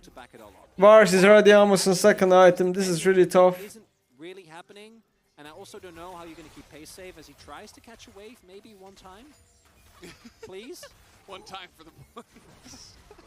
It's like, please, I beg of you. Can you please let me farm? Baker's coming in here as... Ooh, Owner just dies? Can The bot lane trade. Nice W by Victor. It's all about bot lane of T1 though. Chovy is slowly killing them. Ooh, ultimate, K-Storm. Yep, Pace gets a shutdown. That's a comeback. Faker trades one though. Still word for Genji. Shutdown for Zari. Now she's gonna be able to get 2 mythic item. This in and of itself, not nearly enough. Still, great game state for T1. No reason to worry. Giving over shutdowns, definitely suboptimal. Do not want to do that. Pace also able to pick up a kill. Very big. Surely they don't lose from here. Is Owner that here? Jovi's like, you know, Yes, Flash. Oh yeah, he's dead. That's another 25 fragments for Victor Pasu. Oh, what a bad flash. Zari now full shield bow, which means she's back in the game. Victor has 4 kill participation. Should get every evolve pretty much at this point. Or maybe close to every evolve, not sure. And this is a 4 versus 4, but I think he has every evolve. Goes down onto Elise, and crucially, unlike previous plays, there is nowhere to repel to. So Owner is just kind of stuck there in the middle of the pit, and then Chovy is, man, his Victor is making me a Victor believer, which I didn't think was really going to be a thing. Pace not your identity. No, and Pace gets an insane shutdown, right? Like, of all the people to go for it to go to, 탄다. 탔어. might be one of the worst ones, except Chovy. Chovy teleporting. 어디일까? Where is he?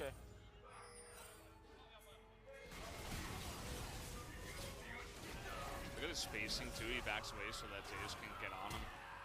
But he's obviously still in range, and then 풀까지 빼고 죽였어. Nice.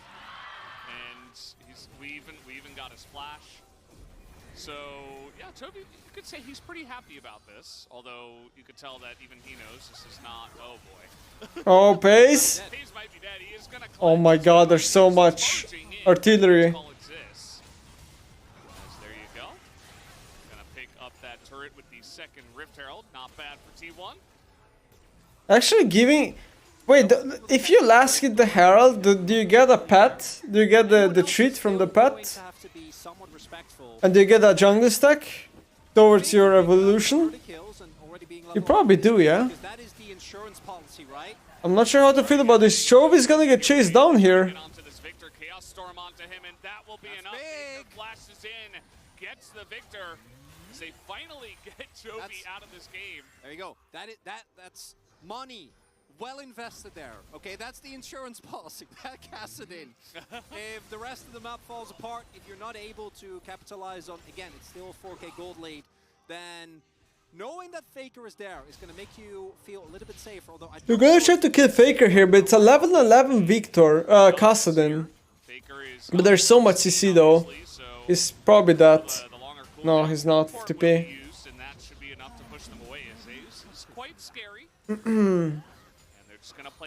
Gorginker Jace. Gorginker does surely give a lot of stats, really good stats to Jace. But the main difference between Eclipse Jace and Gorginker Jace is obviously that Eclipse Jace is just doing way more damage. They know there's two. Yeah, they should know that it's Zeus too, but they know. Nice.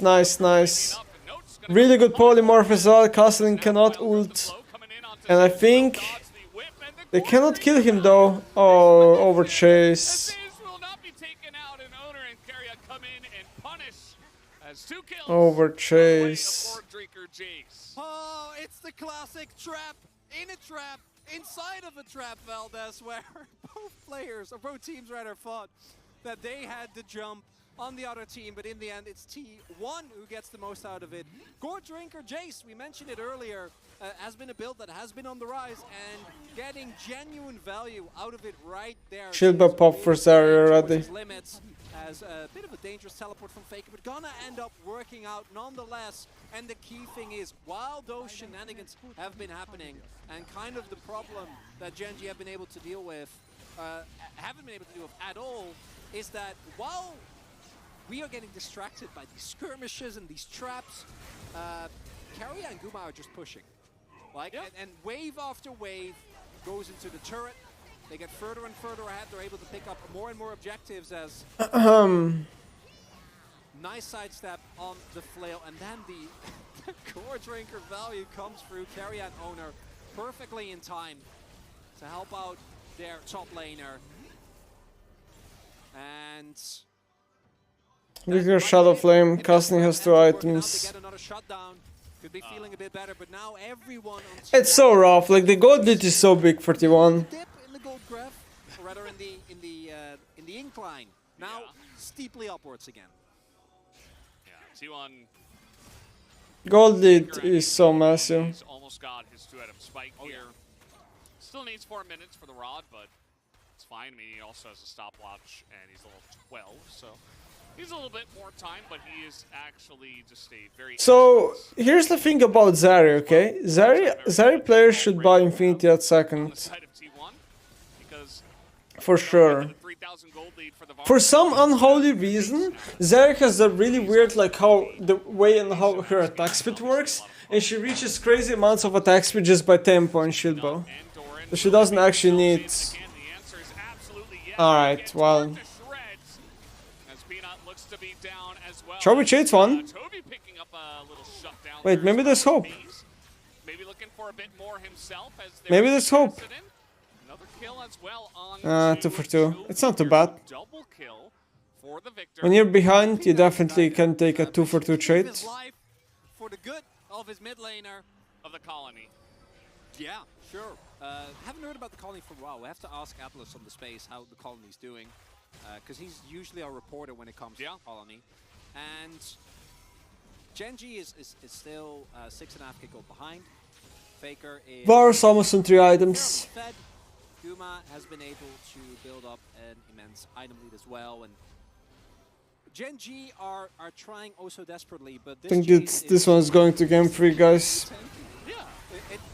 I don't see much hope for Genji. Like this. Now Chovy again really trying to make his team reach the finish line, as again Peanut goes in very enthusiastically here, doesn't quite get the flail, and as a result just go down. Very unfortunate, giving more gold over to owner, but hey, that means that he has a shutdown still. So now if you kill him again, then you can get that gold. Yeah, that doesn't surprise me at all. Chovy's build as well, it is, I mean, he is just one-shotting just going people. Death cap. Even players like the Jace, right, who have a decent amount of health, that has even the Merc Treads, even they are getting zapped, right? So, Peanut looking to draw. Okay, Varus into Johnny. And they kill owner. Nope, now they're stuck in a very bad position. Chovy is going way too far.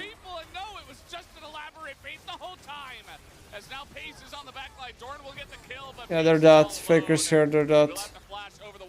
Faker is just hunting for people. This Peanut and Dorian should be able to survive this. One Cassidy who's not level 16, but a massive fight once again for T1. It's so hard to win. If Pace has a Bloodthirster there, then maybe they can win. If T1 isn't as tanky as they are, even isn't as far ahead in levels as they are. Wait, Pace is going BT, he's not even going Infinity. Have been able to... Uh-oh. Yeah, nicely done, Peanut. This initial engage looks a little bit spooky because the rest of the team isn't quite in a position to collapse. But honestly, Kallista's ult is so strong. Just saves Gumayushi out of like bad position. Team fight victory and then play from there. The problem is, Chovy nor Pace actually have the damage to chew through these health bars fast enough. This is so tanky. Yeah.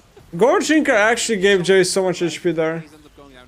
Oh boy, here we go again. This is never ends. And Chovy's dead. Chovy's dead, so that's huge. But Gumayushi, that too. Dorn, that too. T1 have 5 carries on their lineup right now. Peanut's gonna die here. Costin can chase forever. So Peanut's gonna go down. He's gonna be chased through the jungle. No hope for him. That kill will be fed to Faker. Thank you, Gold. It almost 41. Baron taken at 24 minutes. They should be able to get Baron here. Surprisingly, T1 was able to build up an immense gold lead with this composition, and now we're seeing them reap the rewards.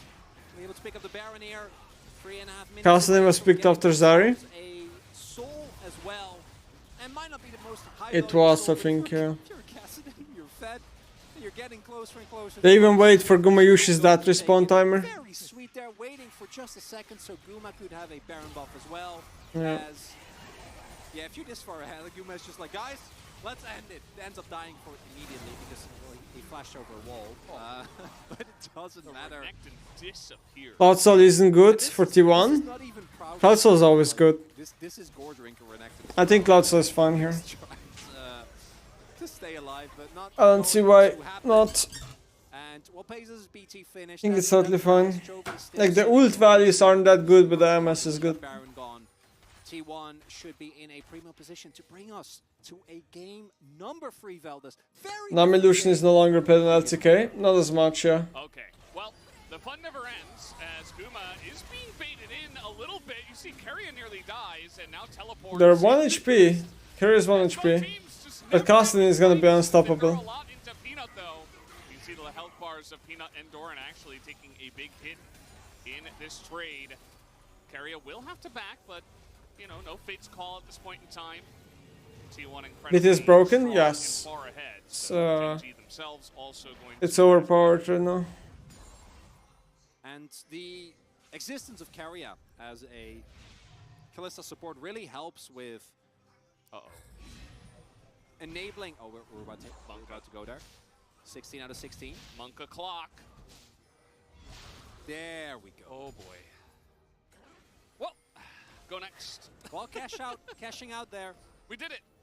Okay, we're good. We have 4 people destined to get Faker to where he needs to be, and now Faker is there. He's level 16. He has his 2-item power spike. Lulu's pretty good into Kassadin, I hear. In a normal game state, yeah. You can like polymorph him, right? Yes. Should be fine. Sure. No problem at all.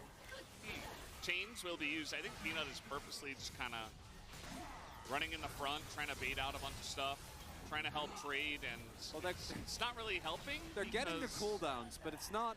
Yeah. You're getting hit with Warmog, but it doesn't matter. People have cooldowns, and Faker's not even there. Nowadays in League, there's no cooldowns anymore. This one feels pretty done and dusted.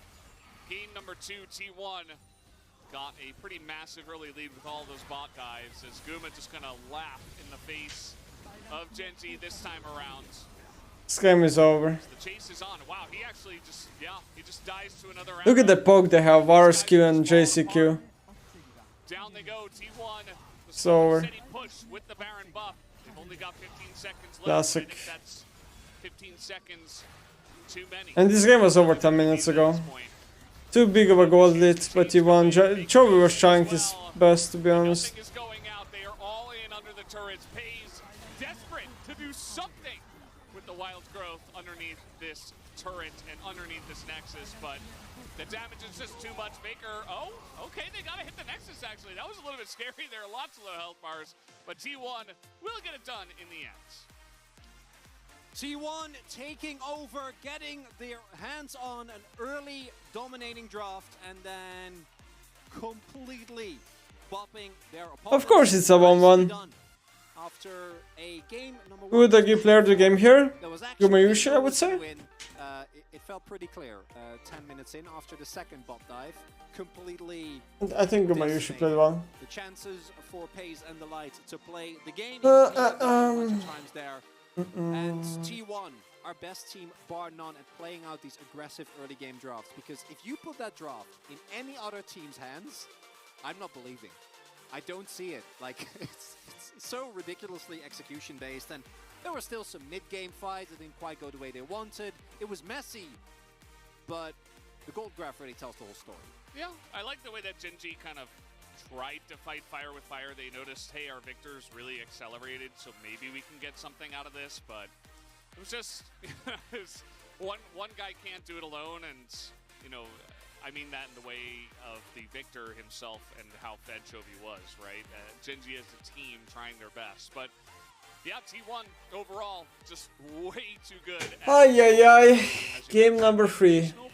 It all comes down to this. How do you counterplay these bot dives earlier? It's very hard when he drafts Johnny and losing bot lane. It's very hard. They have the best jungling diver in the game in Elise, and they have just crazy good strong bot lane.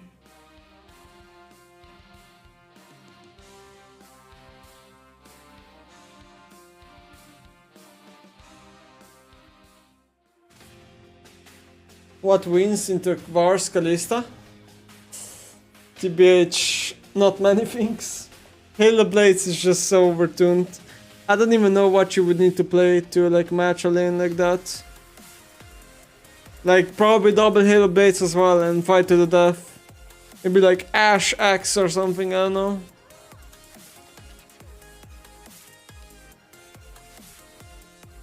Or just like gank.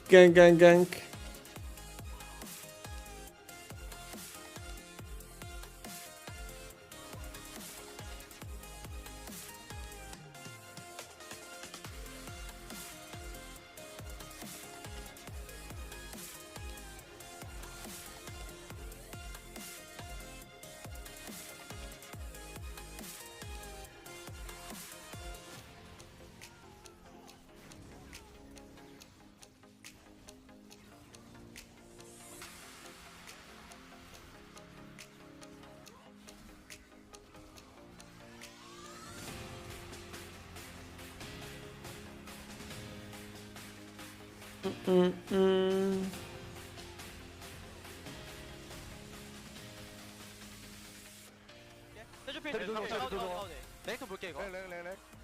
랭 이 빠졌다. 쿨 짧아. 세주 잡았어. 나이스. 유지해볼래? 룰루 집 가야 돼 무조건. 나풀 없어? 얘 정화 없다. 라인.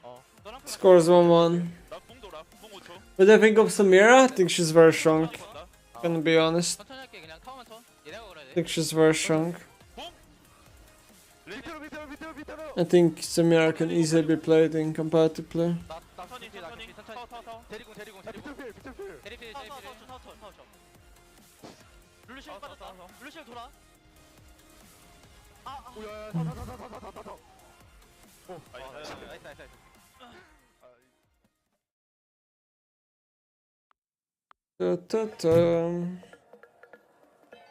Oh, I guess we wait.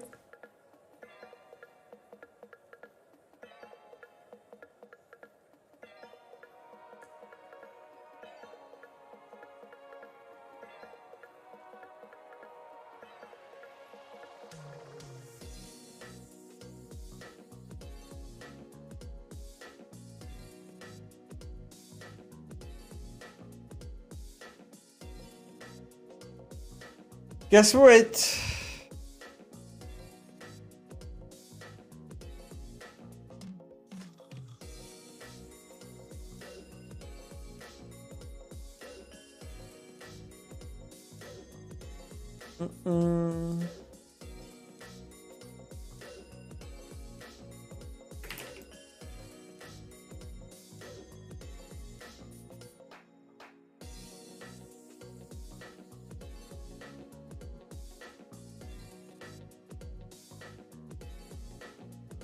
Ivan or Janji was my bet. TBH, before the series started, I thought it's gonna be a 2-0 for T1. But I still think they're kind of playing sloppy. So I don't know. I don't know, honestly. Anything can happen. I'll tell you in Joff who's gonna win.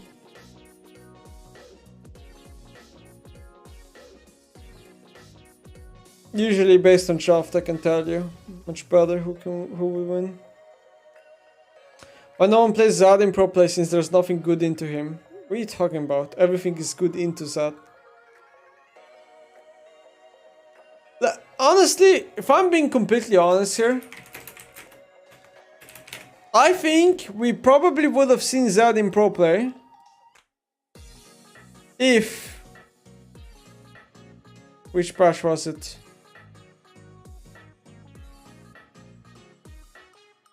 If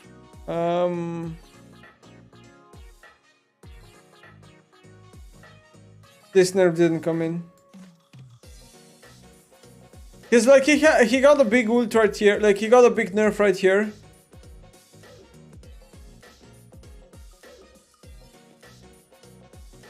He got a big nerf right here.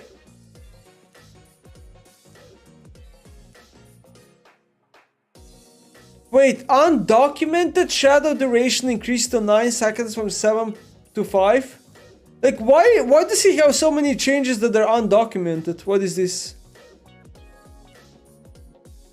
What is this? Right? That's why his shadow felt so long to me when I play against that. I didn't even know these things. And like these type of changes are very annoying too. Because now his shadow lasts so long.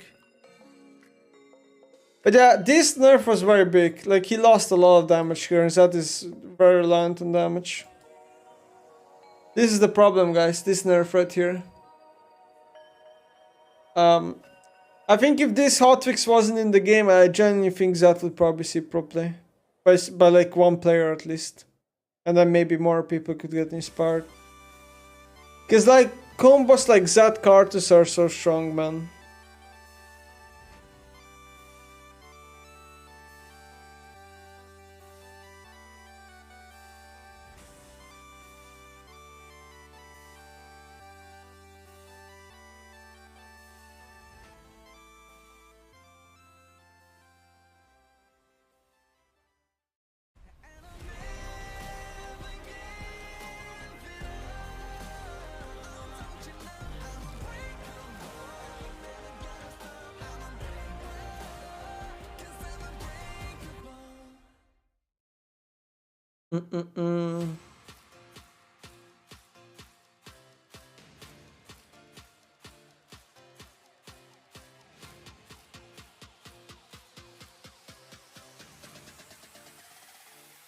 That's an Air Force over Rowan Salas. It spikes way better than earlier. I think once you go to like 3-4 items, it's worse than Rod, but obviously it takes a long time to get there. Let's start with the draft here because I really feel like what we saw from this draft from T1 is kind of the idea they were hoping for and looking for in game one, especially with the bot lane. But the Annie pick really messed up their tempo with what they want to do with the draft. This time they just banned it, they removed it. I feel like T1 is like very reliant on linking them in bot in the series so far. I think I need to pull the Elise away from them, but ultimately did decide to go back with the Sejuani anyway, so they left the Elise over. And this, Vega buff is a big buff. It really cost them a lot of power in the early game because Peanut couldn't defend those dives. Yeah, I don't think it's a big buff. Really well, but the thing is, I can't blame the Genji because like these type of the draft that you need to execute it perfectly with, especially Varus, Elise, Jace, Cassidy, Kalistep, all 5 champions. There's no front line. Everyone just is playing the carry. But like if you mess up one time, like it's gonna you can't come back. But the thing is like Genji, they actually pick a more like skilled champ. But the thing is like they play really well. But I think that it's just like the T1 snowball. I would say just like it was out of the mind. Yeah, it was perfectly, really good. Yeah. Clean. It was pretty ridiculous. The reason why we highlight the Elise and, of course, the Kalista is that it makes the diving so much easier there towards the bottom side. And speaking of which, let's have a look at our first highlights, which is honestly where the game kinda was decided. Yeah, essentially. Elise can dive so well with Repel. This was Treatment can work properly. Is able to pick up Pays here, and just not a very good blind pick. There's just no way for Peanut to actually deter these dives once they're he can only be blinded on 4 or 5 with bans, and if enemy team comes sucks into him. So much damage, and they just do it again. Yeah, I mean it's just like really funny that they actually make the turret stronger to make sure not happen like these kind of things happen. Yeah, but right. the thing is like after that patch thing happened, the Elise peak and bend rate it went way higher because the Elise can actually just not the turret, and those strategy still works. Yeah, perfectly. You'd have to like change the turret to make sure if like someone's within turret range for a certain amount of time, it starts firing at them or something, because they could just wait and be like, all right, 3, 2, 1, and you'll literally hear this in comms with teams where they count down 3, 2, 1, and then go kill somebody. Juggle the aggro perfectly, as T1 did twice there. The Varus got massively ahead. It was a 3,000 gold lead in the mid game. And yeah, some of those scrappy fights we're going to get into in a moment here, Varus can't do as much, but they really hurt the ability for Zeri to basically be a champion for the rest of the game. Yeah, let's have a look at our second highlight here, which was definitely a lot of chaos, but honestly, it was just T1 in their element. It's kind of what it felt like. Alistair mid after buffs? Not sure, haven't seen it. Maybe next patch better, because next patch gets another buff. They were just like kind of low, but I think he missed the ultimate after. I think Keria played really well after the Chovy flash, or like after he make a overplay and they can't win anymore. Zeus played this game so beautifully too on the Jace. He didn't play poke, he just played for skirmishes because he knew that T1 were going to be in these fights constantly where Genji were trying to fight their way back. He went for the Gore Drinker, and in a lot of these fights he just plays it so cleanly, never really goes into range for him that much in these fights, just constantly getting on top of the weakened targets, punishing Chovy. And we saw some really big overextensions from Chovy and Peanut there in the mid game, trying to bring the game back, because at this point it's desperation, but ultimately it doesn't matter. I wanted to highlight the Gore Drinker value, though, in this game for Zeus. Like we've been talking about, it's kind of been a meme, right? Healing, not that great here for him, but I think what it offered him in terms of having that extra health right now in the way this game played out, this is the best Gore Drinker game of Jace we've seen so far. Yeah, the top lane situation where he manages to get that turnaround after Faker died was actually absolutely massive. But let's have a look at the POG. I have a feeling who might pick it up. It is Gumayushi. His second of the season. It's actually a lower number than I was expecting. Whew. I mean, it's well deserved. I think in middle of the fight as well. I think he was accurately landing on the ultimate, and also like the lane phase was perfect. I think that's the thing that he actually make the assumption that after game 1, only Varus is not good, and the game 2 we actually need to poke Varus to pressure the lane more, and then get the prio in the middle game. Actually, just be able to poke more, and just even though it's not high pressure on the Nash, it doesn't really matter because he can actually make a play, and I think that's his strength. Yeah. T1 gave him a draft where he could be the king, and that he was, right? Like the draft, we were a little bit worried about it before we went into the game. Like, can they actually pull this off this draft, try and do a lot of things? Who the hell didn't vote bot lane, man? The lead, they going on? snowballed, they fought non-stop, and that's how you play that Varus to an extreme level. It was really nicely done, and now we get to see whether they can do it again. Let's throw it back to the casters and get into game number 3. Thank you, Spacers, once again for that awesome breakdown. And yes, we are gifted a game number 3 as T1 push it forward with the help of Gumayusi's Varus. They were really just feeling themselves in that game, especially with the lead that they got early on. Moon Knight CR, thank you for 4 months. Just, you know, Genji left some angles, and if you do that against T1, you're going to have a hard time. Thank you. Because out of all the teams, the most notable one to take a lead and run early morning, man. Specifically T1. And Genji early is morning. a team that can actually match T1 when we are on even footing. We saw the team fighting progress that this team is able to show in game number 1. But even Genji... You like JG been showing Gragas is playable in top junglers of Flex? I haven't watched that PL, so I'm not sure. What T1 just did, so that at least probably going to be high on the ban list again. Wonder whether that is going to be enough, as Genji this time around will be picking up the blue side, so might be able to secure themselves the Varus this time around, because that really has been the pick that, no matter what, seems to be prioritized, incredibly strong, has multiple build paths as well, even though we have been a much bigger fan of a lethality variety. Not in the last place, because it snowballs as well, as we just saw. It absolutely does. Okay. Genji might get a chance. Let's see what the bans look like. As they were banning just Ashe, Caitlyn, Lucian on red side, but things are going to look very differently here on the blue side, you have to imagine, at least in terms of some of the bans. So really putting a lot of thought into this, and Elise will not be allowed. Seems like a good idea. His lips! His lips look like mine! That is the type of game that immediately makes you go, okay, it's oh yeah, his lips are bleeding. You got the respect that you deserve, Caitlyn, another one of these picks. For T1, I'm wondering about Annie. Is that going to be on the high or in the first rotation? Or my expectation is that Genji will not be one that, and as a result you can leave it up and then maybe pick it away yourself. Carrier has already shown that he is more than happy to play anything really, but he's actually played anything. Anything, yes. I didn't. That wasn't even on purpose. Thank you, Veldas. You bring out sides of me that I wasn't aware of, and maybe I shouldn't be. I don't know if that was a good joke. As final ban here, Jace going to hit the table again. Was not even the most pivotal part of the T1 composition, but is a champion that is hard to reliably counter, and it's also one of Zeus' most comfortable. Even if you get to shut him down, which, when you're against T1, generally you wanted the resources too, because you need to focus on other lanes. He has shown that he can bounce back no matter the game state. Ashe has not been banned yet. Ban Ashe, Yeah. Bars first pick open, Ashe first pick open. You cannot give this to Carrier. Jax is he's a open. great Ashe player himself, so like, why not? Like, in what world do you not? I mean, yes, there are other strong picks because the Camille band. Kanji takes Ashe. They wanted to get T1 goes Vars, and they're gonna go like Vars, Kalista again, or whatever they're gonna go. You have to first pick Ashe.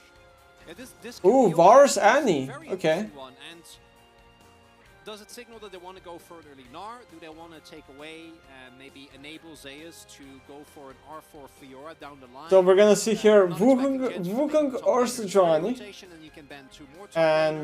And then secure Sivir? yourself a Jax or a Gnar and not have one of the more threatening counter yeah, lanes Wukong, available. Sejuani, In Sivir. the case Draven? for Okay, Ace, okay, it's I gonna be respect that. Draven again was very strong with that in game number 1. I respect that. Combined with the Ashe, still our most oppressive support that we have seen, although haven't seen the matchup against specifically Annie yet, and I'm wondering how Ashe is going to deal with the all-in potential post 6 and the power of Molten Shield. And to see in this match whether the Annie finally provides a worthy opposition. Yeah, just a blind Victor. Victor again, no jungler picked up just yet. Yeah, I'm not sure if it's a great choice. Not sure how to feel about this. I think picking jungle would make way more sense. Chovy, if they were on equal footing and he was playing the way he was playing on Victor in game 2, he probably would have just single-handedly carried the game. So, like, when it comes to draft strategy, this might not have been the best choice, but it could be blind Victor because of any pick. There is also the fact that So they're gonna pick Wukong and then they're gonna ban Sejuani and maybe Vi. Victor into Annie matchup rather. And then we'll see what he's playing. And kind of keep her down for at least the early lane. I'm not sure phase. what Peanut would play then. So that can be If another like they ban Vi consideration. right now. Now Kassadin gonna get taken off the board again. T1 could just ban another jungler here.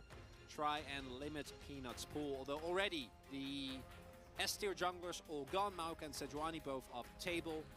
Wukong already picked a lead. Vi? Not available. Vi would be my guess. Yeah, if you want to really try and limit. And then we have a This is gonna custom play ban Wukong. too. Oh my god, he might. we've seen him play it into Wukong before. Vi, Vi okay. seems pretty obvious. So what does he play Probably seems into like Vi? a great shout. Into Wukong? Really I'm good not for sure how Jarvan? good it is into Vars and Jarvan's really buff this patch.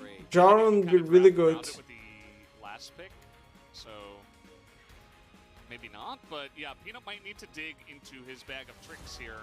Yeah, I like that Fiora ban. This is the patch where Jarvan is Omega buffed. Still feeling like an R4 draft here for T1. And Udyr would be really good here. taken away, T1 kind of signaled that this was the direction that they might have wanted to go in. Fiora versus Camille, definitely a skill matchup, but yeah, it's just Gnar blind, okay. Because it's takeaway. They're probably blind Gnar just to take it away from Doran. completely fine with this. Jax is left up, and I think Doran might give it a shout. There are some other picks you could He's go gonna play for. You could try to Renekton. go for Aurelia I yourself. think. I think the first thing he said. Renekton, was Jarvan. looking at Then your was- comp is a bit AD heavy, but such is life.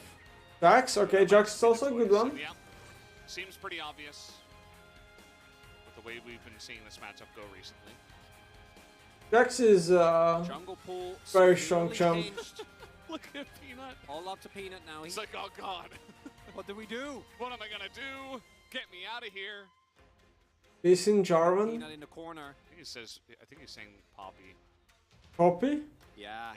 Dude, I'm on point with these mouth reads. today. Man, of course it's Poppy, it's Peanut Poppy. Players keeps getting better. I'm the mouth. And better. I'm the lip reader. You're on the. Oh, this would be yeah. There are still a number of pivots available. Okay. Annie mid lane. So A Jin support. I Carrier. assume- Annie is mid. Yes. Okay, I think Assume it will be the Jin support. Not. I haven't seen Carrier play Varus support yet. Genji won this I wouldn't draft. be surprised if at some point it happens, but it's not going to be in this game. And indeed, as we pointed out, will be rotated. But will it towards matter? mid lane. Faker gonna pick that That's the one up. question. And Carrier has played Ashe, Caitlyn. I really dislike this, like... And Twitch. I mean, I think T1's whole game plan is the same as game number 2, which is if you show just that whole you- bot lane lane and kingdoms. you told them, yeah, Carrier's actually gonna roll. It looks like that's the whole game plan, the entire series. Just whole bot lane lane kingdoms. As these drafts, to me, feel relatively well balanced. The Ashe is my big question mark. Is the Ashe going to be as big a problem as we have seen in the past? It has been an almost uncounterable menace. There is no Sejuani. Takes away a little bit of the threat. Also, the return of Peanut, his Poppy. Good into the Wukong, sure, but is it going to actually have the impact that it had before? Has been nerfed repeatedly, has disappeared from the meta. Guy in the left, bottom left is like, it's my first time at LOL Park, and my wife is a huge Chovy fan. Not a big surprise. Chovy does have quite a lot of fans. There's also a very cute Keria sign. As this is going to get even more interesting. Some more picks that have been permabanned in the past are now hitting the Rift once again. Annie is back, Ashe especially is back on the Rift as Faker is playing Annie once again. See if it works out for him here as we're jumping onto the Rift for game number 3.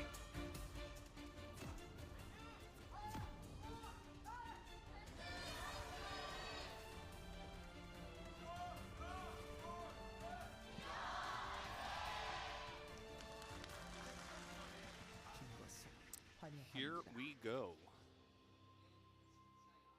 As I said once again for Faker, but actually I don't believe he has played it this season. Okay. Game number 3, guys, which is the last game of this series. Yeah, if he A new unique pick for Faker? Probably, yeah. With the amount of games he's played. Because Annie has never been played in LCK before, till previous week. So yeah.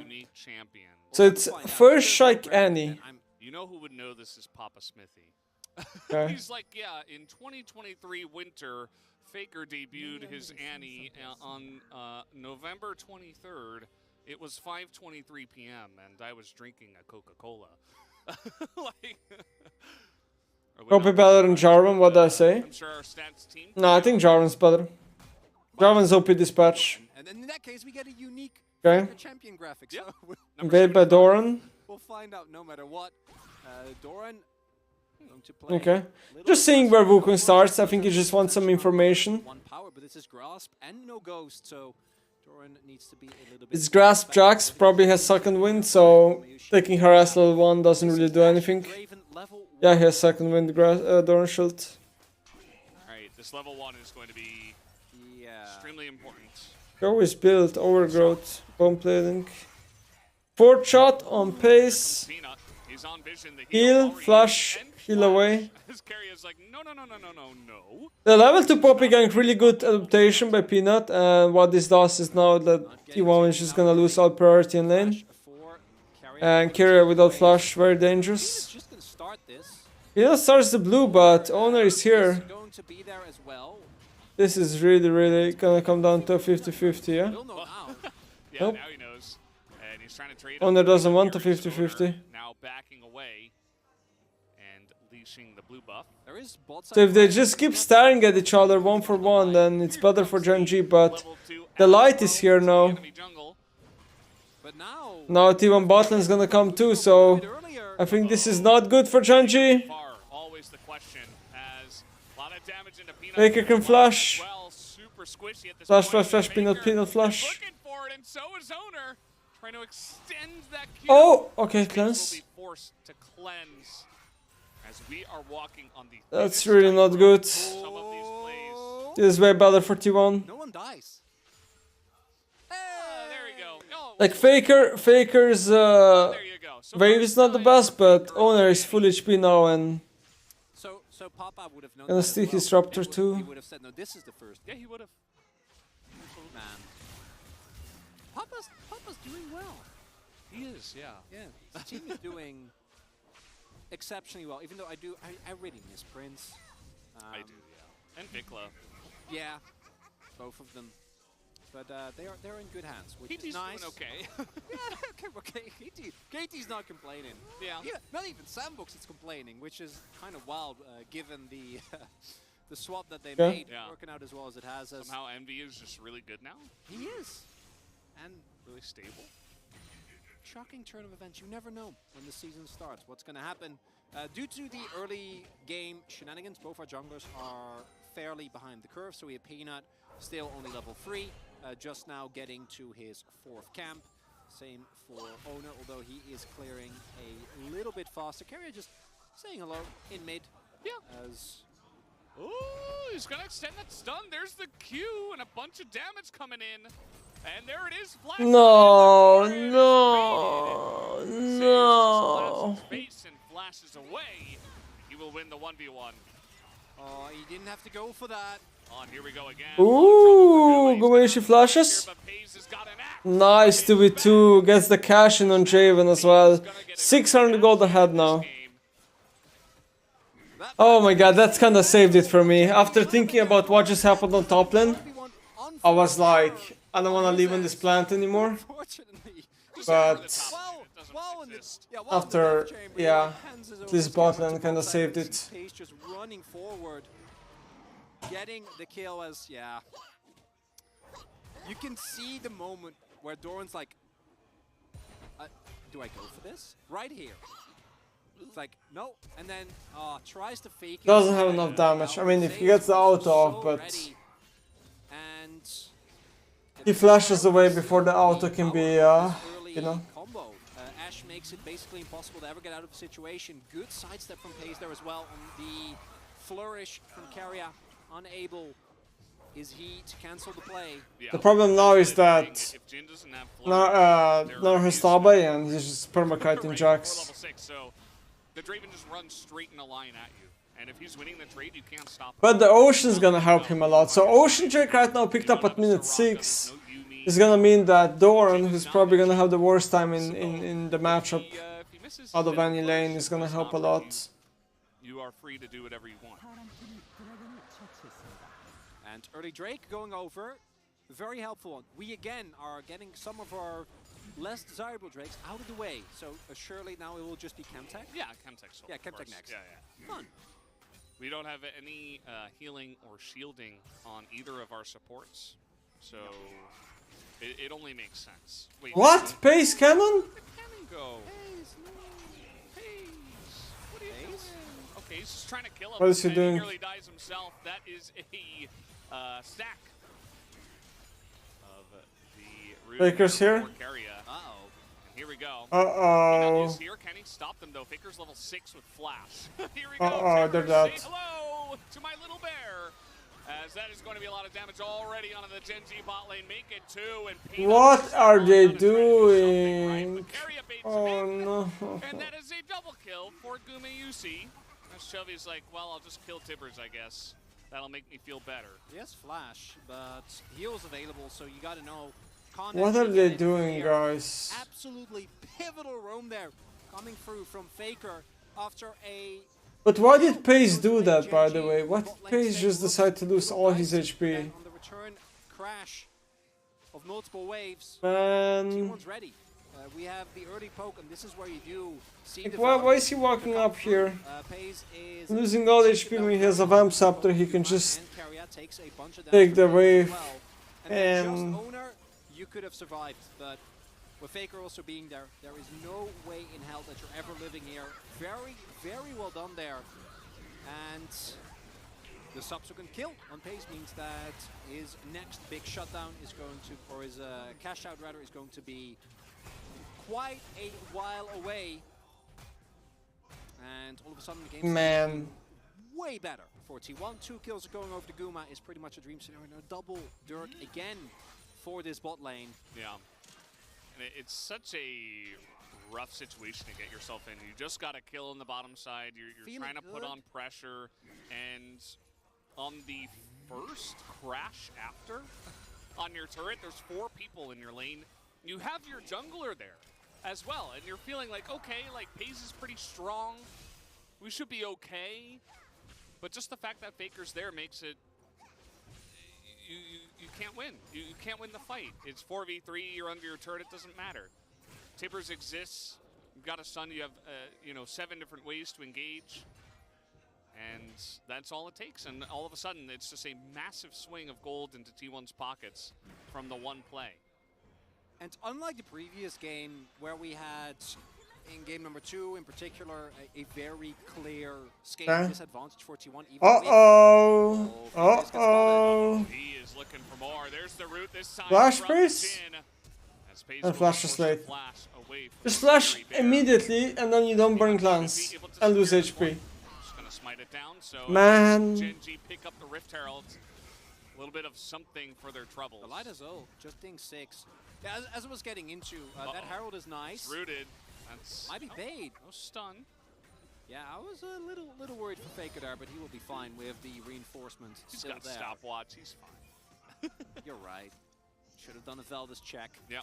Early Merc threats coming through here for Chovy. But this composition from T1 also has great scaling. You can just straight up front to back team fight. You are able to play with your Annie as...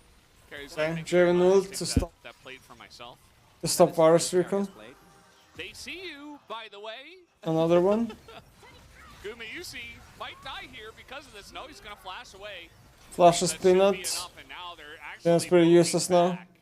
As Peanut is the one that has to run away from the duo lane in the bottom side. Crucially, Owner on his way, and Peanut has to wait for his damage to actually show up. The light and Pace not able to join there in time, still walking back from base. As a result, not much to say. Kill that is found. GenG Radno playing from behind. Mercs Victor. This top half gonna be used to champ till he gets later. Items. Uplin somehow farming. Probably Ocean helping a lot. You know, that's Jace or Cannon. One of. But this is the champion he debuted and looked incredible, so I probably cursed him. Okay, well, they see you. Can Zeus jump to the south here? He's going to run straight into Peanut as, yeah, you're not getting out of this one, buddy. He's dead. Okay, he's got flash. What? What is Doran's flash? They got the kill. Flash first to show dominance. You know, yeah, it's like, I don't need my flash. As now ooh, nice Ash Arrow. In a little bit of trouble. He's going to get arrow. But does Poppy have enough damage? No. At the end of the day, he has a Rod of Ages and a Doran's Ring and Stopwatch, so he should be fine. He's actually even going to drop Tibbers onto Delight just as a show of dominance. How much first shock value was that? Nothing. +4. Pretty bad. This topside Blado is incredibly important because it means that Doran doesn't have enough for Thunder yet. If he's gotten the kill, then maybe he would. From Zeus. Also, Zeus gonna make his way back to lane without actually finishing his Triforce, which is a big spike for the Gnar, and it's gonna give Doran a little bit more time. He will have his Sunderer finished, so I'm feeling a little bit more secure. The main issue is that as we do get Mountain Drake, and that is a big Drake here. T1 in particular is really going to get into trouble if their raw damage output isn't enough to take people down. You have some shred with Owner, but outside of it, any lethality Jhin. Uh-oh. We've seen this before, as tons of damage already into the Ashe, but an arrow just traded. Now Chovy's in a lot of trouble. Double Stopwatch? Faker's low mana. Second one gets knocked up, but take a look. He might be able to, yeah, he lives. Okay. As T1, they had reinforcements from bot and looking. Now Jake allows them to rotate super fast. Flash away. Not sure that he would have died to that, but still gonna take it as cautiously as possible. Yeah, I'm gonna say probably. I've seen like fat Varuses at this point in the game with no armor on Chovy. It would have been close, but can't really fault him for the flash there. Yeah, could have had a follow-up as well. You never know as Chovy, so. But it definitely feels really bad. As we will get the charge, was momentarily worried there, and momentarily, just a little bit. Yeah, just for a slight moment. So, what's really interesting, and I'm not 100% sure. So Paze went for an early Vamp Scepter, and then for a Dirk, but of course, used to be able to go Eclipse on Draven. Alright, not much to say. I do think the Dirk provides a lot of value. GenG's behind a little bit. Most of the champions are still waiting for their first item spike. Ash Arrows could maybe be game changing. Yeah, Dorn finally got Thunder, so Jax is becoming a champion. Although Gnar is a lot of CS ahead. Not sure what Javen's building. Yeah. But I think he's going Essence Reaver first. Yeah. Just like game number 1. You have Ashe, and it still feels unfair. He went the Vamps up there in lane because he's playing against double poke, so he really values sustain. Actually, maybe not. And Dirk is just for Link, but Dirk should be skipped. Plate gold actually going to the hands of Doran in the top lane. Okay, tower for Dorn. Little pick-me-up for GenG, who was in danger of falling way too far behind. The GenG composition... Faker missing some minions. Okay, there it is. No counterplay arrow into W. Super good into Raven ult. That is so nice to see. And Raven out with the cash in. But Peanut got caught meanwhile and died. It's bad for Faker though. Tries to just get away, gets a shot. No counterplay. Arrow travels with the speed of light. The damage either early Umbral Glaive is going to feel a lot better in most. It seems like Kira got the kills because he has double boss from Poppy. To take the risk. Aguma going to get this solo turret. Feels good. Not going to be the first turret blood, but still going to keep T1 on this roughly 1k gold. But as I was saying, while this is happening, remember we also have the play on mid, and Peanut is like, no guys, we can fight this. They could in fact not. CC chain, very nicely done. This is a fed lethality virus, so even if you're Poppy with your passive, you're still gonna get blown up in a matter of seconds. This is really cute. Yeah. You know, it's just like, here, pace. Not a different. That was really well set up. Arrow to hit either. I mean, don't want to take anything away from Delight, but at the same time, this is just what Ashe offers you as Poppy. Okay, Poppy ult into Gnar. That's pretty large. Okay, but Poppy's dead. What? Just gets blown up. Dorn shades 1 for 1 though. As owner gets the eye and gets the hell out of there. Not looking for any follow-ups for T1. Arrow hits 1 for 1. T1 gets the Herald. I mean, Genji is pretty close in gold now because of the Javen cash-in earlier. Chose not to, and Essence Reaver now done for Paze as well. But crucially, they get the Herald, get the objective they were looking for, and they can maybe turn this Herald into a early Drake. And we talked about the amount of difficulty that T1 will have if they give up the Drakes. Well, same can be said for... We see here again, so Faker goes onto Peanut, and then Doran and Pace pretty much just kill Faker immediately right after. Top lane, Chovy gets ulted, Gravity Field. Oh my god, he missed everything, and Javen ult missed too. Damn, no one dies. Couple of our best players here, just butting heads in the top lane. Looking a lot more like game number 1. I'm loving it. It's good news. Regardless of who you're cheering for, very exciting to see. Mountain Drake up and running. Really is. Yeah. Both teams are gonna look to contest it. Flash away from the Ashe arrow. He's seen some crazy hitboxes before. Zeus has